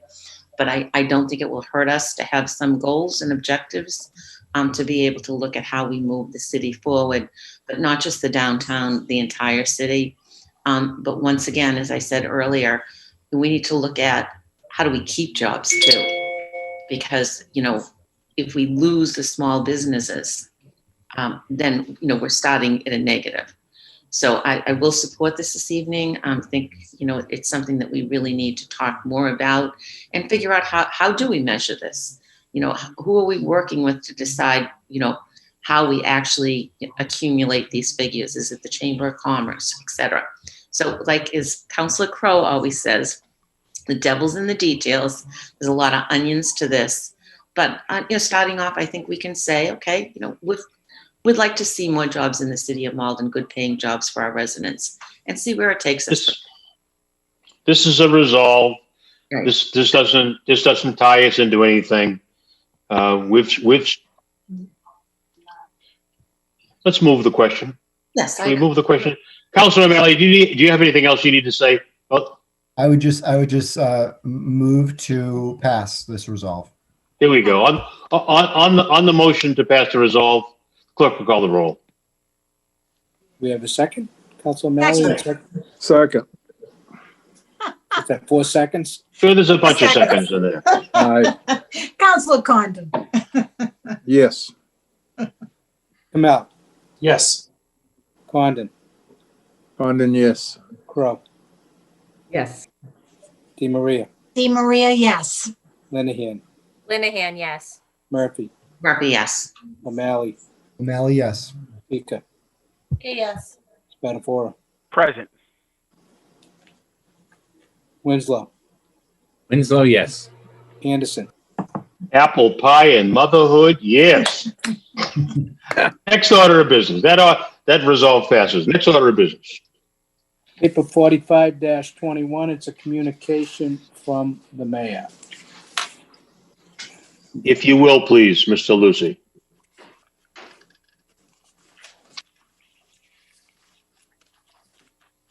Dear members of the City Council, in September of 2019, we presented a series of strategies to address our community's affordable housing crisis. Since then, we established an affordable housing trust fund and began developing an action plan to guide the trust's activities. In partnership with the MRA, we ran a rental assistance program and eviction program. In response to the devastating impact of the COVID-19 pandemic in our community, now we have completed our inclusionary zoning financial feasibility study, and we are ready to continue the work with you. Inclusionary zoning will require a percentage of housing units in the new developments to be set aside as below market affordable housing. The purpose of this study was to test different inclusionary requirements against typical development models in Malden in order to understand how our proposal would affect the financial feasibility of these projects. Our goal was to develop a policy that would maximize the potential for new affordable units without preventing new construction altogether.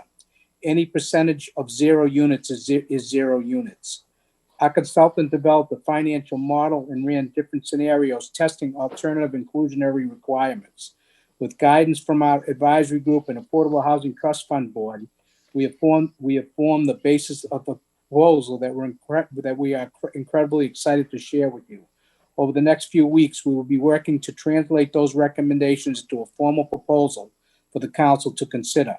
We've been faced with unprecedented challenges in the last year, but the Malden community has stepped up to help their neighbors stay housed and healthy.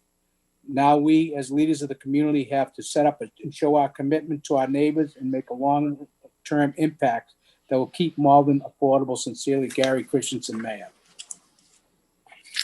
On Councilor Seeker's motion that we place it on file, clerk will call the roll. Kamel, Yes. Condon, Condon, yes. Crow, Yes. DeMaria, Maria, yes. Lenahan, Linehan, yes. Murphy, Murphy, yes. O'Malley, O'Malley, yes. Sika, Sika, yes. Spatafora, It's better for you, yes. Winslow, Winslow, yes. Anderson. Anderson, yes. Letter is placed on file. Paper is placed on file. Next order of business. Paper 466-20 order, be it hereby ordained that section 2.08.040 and 2.160.60 of chapter 2 of the revised ordinances of 2020 be amended to read Commission on Energy Efficiency and Sustainability.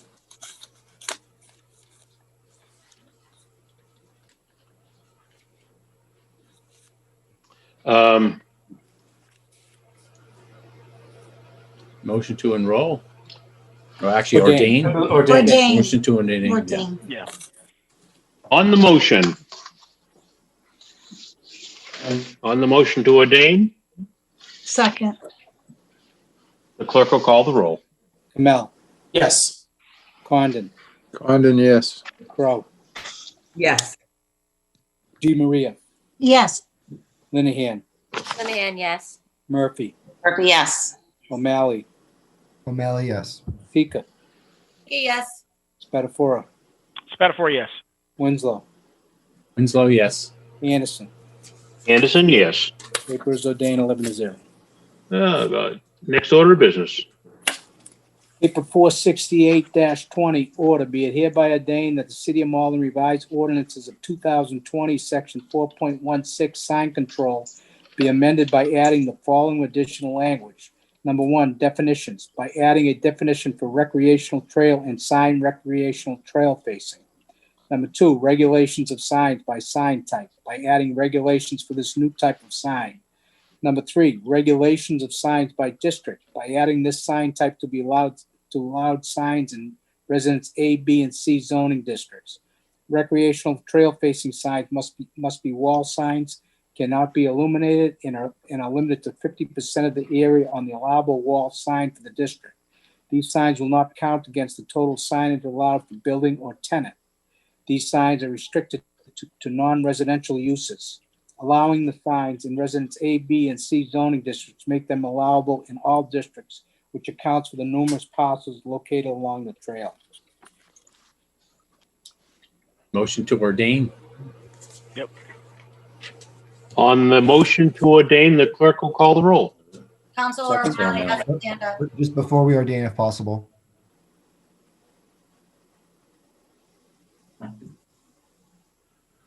Chair, do you mind? We have a Councilor O'Malley? So at the last time it's not often that we work well together. So I want to make a point to show that we got this on here. And so this particular ordinance was a great collaboration by Councilor Spatafora, Councilor Murphy, Councilor Winslow, and myself.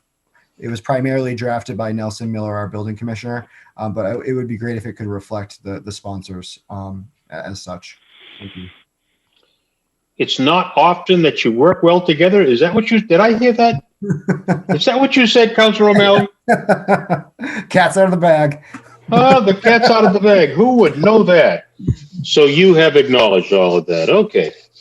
So let's thank all those folks who wrapped their arms around one another and sang Kumbaya and got this thing passed. Huh? Kumbaya.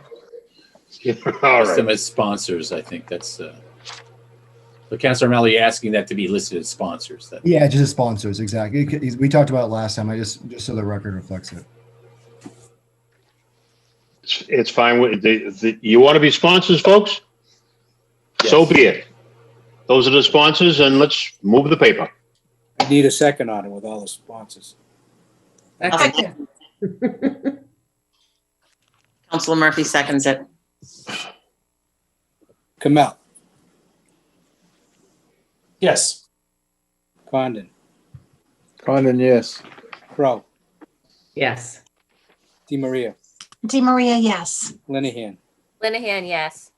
Murphy, Murphy, yes.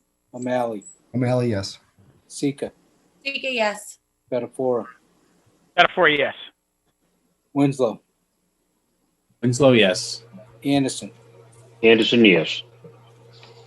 Motion carries 11-0. Next order of business. Okay, we have several licenses come out of committee. Do you want me to take them like class 2 in a bunch, class 3, and then the rest? Yes, would you do them by What? class? Really fast. Can we do 5 at a time, Mr. President? Yeah, absolutely. Give our clerk time to catch his breath, like Mr. O'Malley didn't allow him to in his paper. I can. I have the floor really fast. Absolutely. Councilor Sika would like the floor. You have it, my dear. Great, thank you. I need to recuse myself from the first 5. Okay. Regano's showing as my uncle, so I'm not looking to vote on that one. Okay. I would second that motion. On Councilor Sika's request to be recused on that, the clerk will call the roll. Kamel, Oh, yes. Condon, Condon, yes. Crow, Yes. DeMaria, Yes. Linehan, Linehan, yes. Murphy, Murphy, yes. O'Malley, O'Malley, yes. Sika, Sika, yes. Spatafora, Spatafora, yes. Winslow, Winslow, yes. Anderson. Anderson, yes. Thank you. So the councilor is recused because that's her uncle, but Basil Regano was all of our friends. So the rest of us, even though we're not blood relatives, we're all going to vote on these papers. So now you can read them in bulk if you'd like to, Mr. Lucy. Okay, so the first 5, is that what you requested, Council? Yeah, and then the next 4. Okay, all right. So paper 20-21, class 2, Andy Service Center, Inc., 356 Lebanon Street. It's 3 cars. It's a renewal. Paper 12-21, class 2, Broadway Auto Motors, Inc., 495 Broadway, Malden, 27 cars. It's a renewal. Paper 13-21, class 2, Regano's, 1081 Fellsway, 20 cars. It's a renewal. Paper 452-20, class 2, Cullinan Brothers, Inc., 61 Clinton Street, Malden, 2 cars. It's a renewal. And paper 453-20, class 2, Malden Middlesex Motor Sales, Inc., 129 Charles Street, Malden, 15 cars. It's a renewal. Move that we receive the committee report. On Councilor Condon's motion that we receive the committee report, the clerk will call the roll. Kamel, Oh, yes. Condon, Condon, yes. Crow, Yes. DeMaria, Yes. Linehan, Linehan, yes. Murphy, Murphy, yes. O'Malley, O'Malley, yes. Sika, Spatafora, Spatafora, yes. Winslow, Winslow, yes. Anderson. Anderson, yes. Committee report is received. Councilor Condon for the committee. Thank you, Mr. President. Last week, we met on these licenses. We received the report from our compliance officers, as well as the any ward councils that were present had an opportunity to weigh in. There seemed to be no problems whatsoever, and it was recommended that we renew these licenses. So on Councilor Condon's motion that we grant these licenses, the clerk will call the roll. A second? Second. Second by Councilor Crow. Kamel, Yes. Condon, Condon, yes. Crow, Yes. DeMaria, Yes. Linehan, Linehan, yes. Murphy, Murphy, yes. O'Malley, O'Malley, yes. Spatafora, Spatafora, yes. Winslow, Winslow, yes. Anderson. Anderson, yes. Those licenses have been granted. Now, Mr. Lucy, if you'll handle the next 5, huh? There's 4 more class 2s, paper 454-20, class 2, Next Level Motors, Inc., 189 Eastern Ave, 35 cars. It's a renewal. Paper 455-20, class 2, Smart Buy USA, 616 Broadway, 26 cars, it's a renewal. 285-20 GP Motorcycle Supply, 420 Broadway, granted with conditions. And 388-20 Class 2 Auto Tech 2, 1236 Eastern Ave, 5 cars, it's a renewal. So on Councilor Condon's motion that we receive the committee report, the clerk will call the roll. Kamel, Yes. Condon, Condon, yes. Crow, Yes. DeMaria, Yes. Linehan, Linehan, yes. Murphy, Murphy, yes. O'Malley, O'Malley, yes. Sika, Sika, yes. Spatafora, Spatafora, yes. Winslow, Winslow, yes. Anderson. Anderson, yes. Committee report is received. Councilor Condon for the committee. Thank you, Mr. President. Last week, we took up these licenses as well, received the report from our compliance people. 3 of these renewals, 1 was granted with conditions in that only 15 motorcycles could be sold on site. That was 420 Broadway. The committee unanimously recommended that these 4 licenses be granted. Councilor Condon, would you say a little bit more about that motorcycle license? I think that Yes. is worth saying. How Originally- the council looks to help businesses, and this is a kind of a technicality that they needed a Class 2 license for motorcycles. But if you will, please.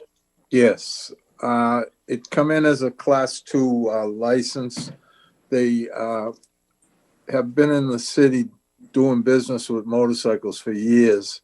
They only wanted to sell the motorcycles. The committee felt that this would be a viable business and restricted it to 15 motorcycles, and they agreed to it. And we wanted to make sure that they stayed in business. Yeah, this is an outfit that's been there for a long time. They've been technically, in order for them to buy new motorcycles, if they wanted, they would need a Class 2 license or to sell them from that location. But it's not full size cars, just motorcycles. And yes, we all wanted to see this business continue. So on Councilor Condon's motion that we grant these licenses as he's read, the clerk will call the roll. A second on that as well? Second. I'll second. Oh, yeah, you can second. Sorry. Kamel, Yes.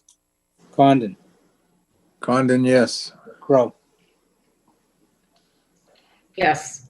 DeMaria, DeMaria, yes. Linehan, Linehan, yes. Murphy, Murphy, yes. O'Malley, O'Malley, yes. Sika, Sika, yes. Spatafora, Spatafora, yes. Winslow, Winslow, yes. Anderson. Anderson, yes. There's 11-0. Those licenses are granted. Next order of business. We have 2 Class 3s. Paper 14-21 Class 3 Malden Broadway Auto Body Inc. 590 Broadway. It's a renewal. And paper 456-20 Class 3 Malden Middlesex Motor Sales Inc. 129 Charles Street. It's a renewal. On Councilor Condon's motion that we receive the committee report, the clerk will call the roll. Kamel, Yes. Condon, Condon, yes. Crow, Yes. DeMaria, Yes. Linehan, Linehan, yes. Murphy, Murphy, yes. O'Malley, O'Malley, Sika, Sika, yes. Spatafora, Spatafora, yes. Winslow, Winslow, yes. Anderson. Anderson, yes. Paper received. So the committee on Councilor Condon's motion to receive the committee report has been approved. Councilor Condon for the committee. Thank you, Mr. President. These 2 licenses, these businesses have been had Class 3 dealer's license for a number of years. They had the full support of our compliance officers. Paperwork was in order. The committee unanimously moved to grant these 2 Class 3 dealers licenses. On Councilor Condon's motion that we grant these 2 Class 3 licenses, seconded by Councilor whom? Lenahan? Yeah. The clerk will call the roll. Kamel, Yes. Condon, Condon, yes. Crow, Yes. DeMaria, Yes. Linehan, Linehan, yes. Murphy, Murphy, yes. O'Malley, Ellie, yes. Sika, Yes. Spatafora, Spatafora, yes. Winslow, Winslow, yes. Anderson. Anderson, yes. Those licenses have been granted. Next order of business. We have 3 non-deal licenses. We have 1521 extended hours Walgreens, 185 Center Street, 24/7. It's a renewal. Paper 16-21 livery Linda Delicano, 259 Mountain Ave, number 1 livery. And 457-20 secondhand dealer Great Eastern Vintage, 258 Highland Ave. It's new. On Councilor Condon's motion that we receive the committee report, all those in favor say aye. Aye. I'm sorry. On Councilor Condon's motion that we receive the committee report, the clerk will call the roll. Geez, I was all for that, Council. I know, but yes, I know. Pass that along. Hey, Kamel, this was Councilor Condon's idea to take this up individually, piece by piece. we'll talk to Council. We'll talk with him later. That's right. Years ago, we took them one at a time. That's right. And for the folks at home, we have to take the roll call because we're doing it by Zoom. Normally, we would we just take a voice vote and go through this, but because of the changes, we have to do this. So on the roll call, Councilor, the clerk will call the roll. Kamel, Yes. Condon, Condon, yes. Crow, Yes. DeMaria, Yes. Linehan, Linehan, yes. Murphy, Murphy, yes. O'Malley, O'Malley, yes. Sika, Yes. Spatafora, Spatafora, yes. Winslow, Winslow, yes. Anderson. Anderson, yes. Committee report is received. Councilor Condon for the committee. Thank you, Mr. President. Walgreens, as you know, for many years have opened 24/7, and they applied for renewal. No one had a problem with it. It was unanimously voted in. Now, the livery license, 259 Mountain Avenue, they have off-street parking. The compliance people weighed in on it. Absolutely no problem. And the secondhand dealer's license, 258 Highland Avenue, is a new business down there. They sell secondhand clothing, which requires this kind of license to be granted. All 3 were unanimously voted into grant. On Councilor Condon's motion that we grant these licenses, seconded by Councilor Spatafora, the clerk will call the roll. Looks like Councilor Winslow's hand raised. I'm sorry, Councilor Kamel? Yeah. Sorry, it looked got like my hand Councilor Winslow had his hand raised. I just. Got a big hand. Go ahead, Councilor Just Winslow. a You have something to say? Quick thing, I just Oh, we're for all in getting particular on the tired. Walgreens, having had to get discharged in the middle of the night from Melrose Wakefield Hospital after a kidney stone and needing some medication. It was great to be able to go to Walgreens at 3 a.m. With my wife to do that. So it's important that we do have these kind of businesses out there, and it's also great to see a new business coming in. A secondhand dealer, vintage shops are kind of a neat thing, and I think it adds some vitality to our whole community and gives a different vibe on Highland Avenue. So that's exciting. So thank you. Thank you, Councilor Winslow. Now the clerk will call the roll. Kamel, Yes. Condon, Condon, yes. Crow, Yes. DeMaria, DeMaria, yes. Linehan, Linehan, yes. Murphy, Murphy, yes. O'Malley, O'Malley, yes. Sika, Yes. Spatafora, Spatafora, yes. Winslow, Winslow, yes. Anderson. Anderson, yes. Those licenses have been granted. Next order of business.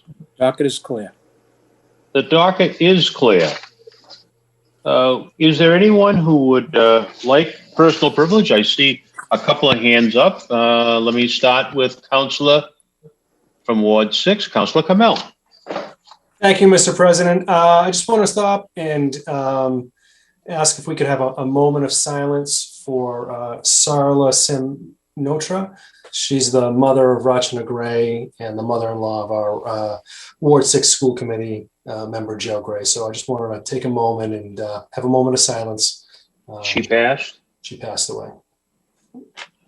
Would you please all rise for a moment of silence?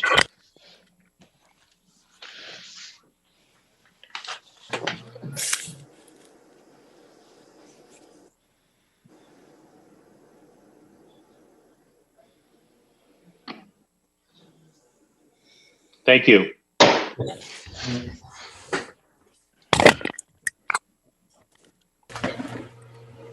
Councilor Lenahan. Yes, thank you, Mr. President. I guess I too wanted to use my personal privilege tonight just to briefly memorialize the memory of Carol Silverman, who's the mother of our former Ward 3 School Committee representative, Larry Silverman. Carol passed away last week, and I wanted to offer the family condolences, and if we'd be willing to do another moment of silence to do that in her memory. Absolutely. Absolutely. You please rise for a moment of silence.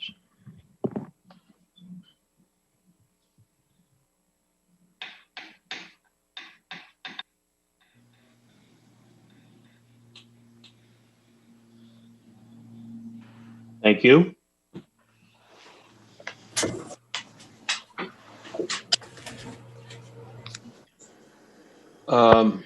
Councilor O'Malley. Thank you, Chair. Unfortunately, I would also like to take a moment of silence for a Ward 4 resident that passed away suddenly last week. Marianne Loretta Bertone, who's married to Paul Bertone and is friends with my friend Amanda Bertone, unfortunately passed away. And if we could do a moment of silence in memory of Marianne, I'd really appreciate that. All rise.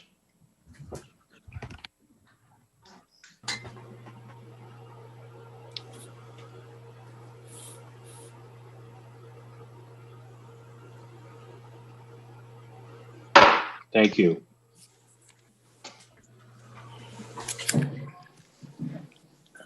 Let's see.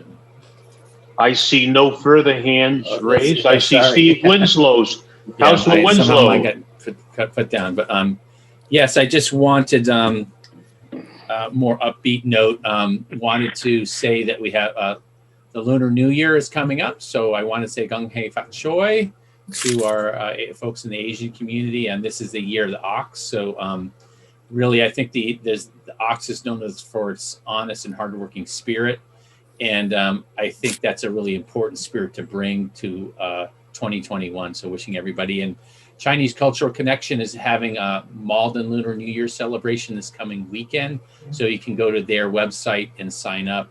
That's at 6:30 just to celebrate the Lunar New Year. So it actually starts on February 12th, but we're getting ahead of ourselves here. So, so just a happy New Year to everybody in the Asian community, and we'll hope to help that healthy and prosperous 2021. Thank you.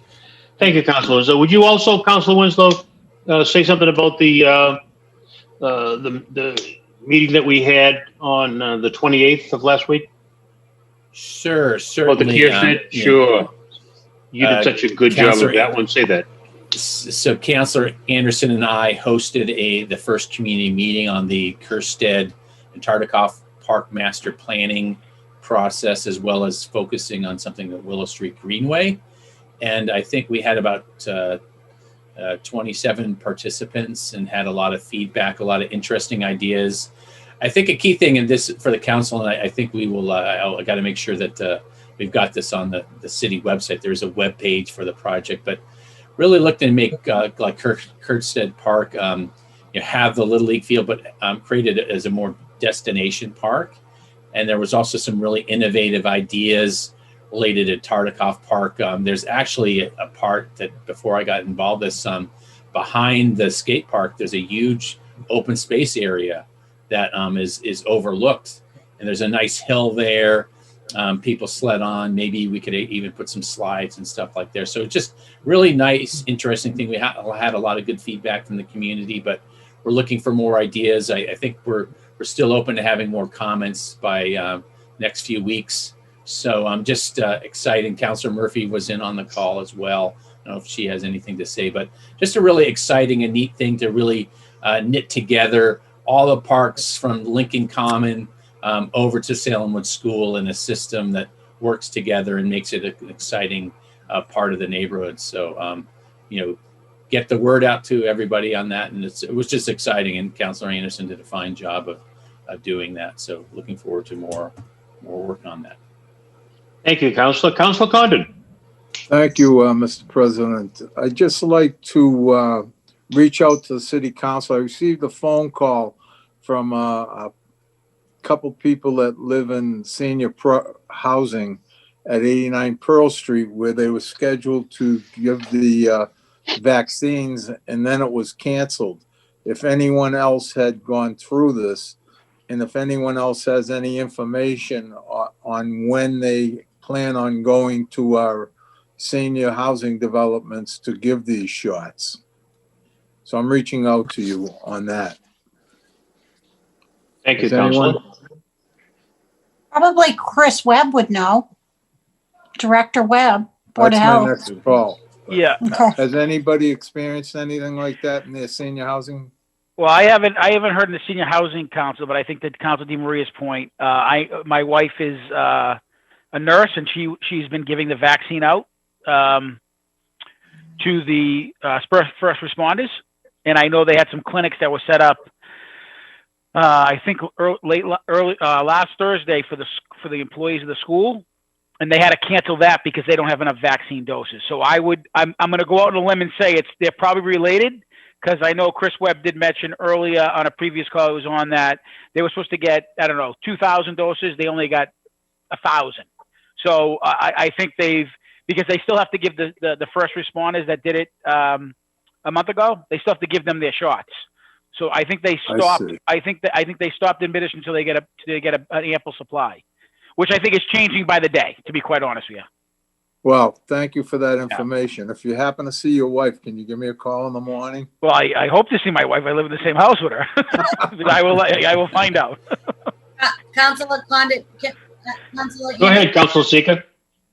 Councilor Condon, I too had a conversation with Director Webb last week when Councilor Spadafora and I were volunteering at the warming center. Chris was driving the van that evening, and we discussed the vaccines. And he said he always orders the maximum amount that he's allowed to order. But last week, for instance, he thought he was getting 1,000 doses of the vaccine, and they only sent 250.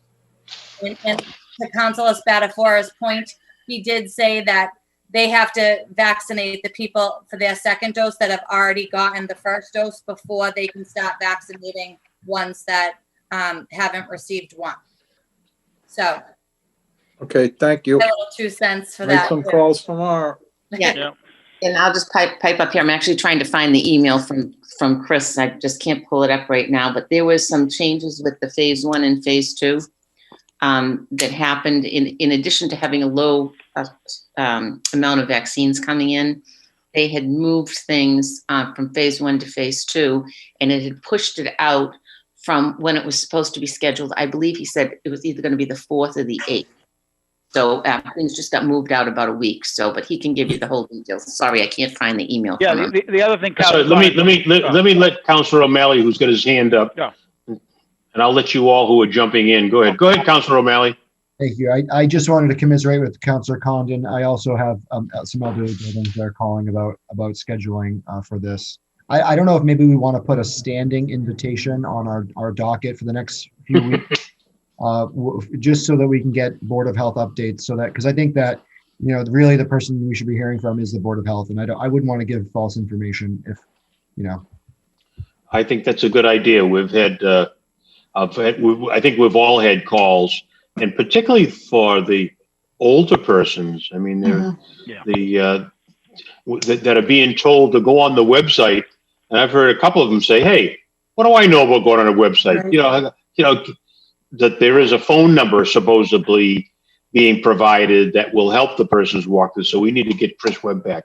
Does anyone else want to, anything else to say on this subject? Any other experiences that you want to share with that? I understand we also need to be putting together, I'll be reaching out to you counselors because we need to be talking with the traffic people. Ron Hogan sent me a text saying that we need to rethink what's going on with our traffic controls and the parking and the snow issues that are going on, because we've got a lot of conflicting things going on with trying to make some changes to that.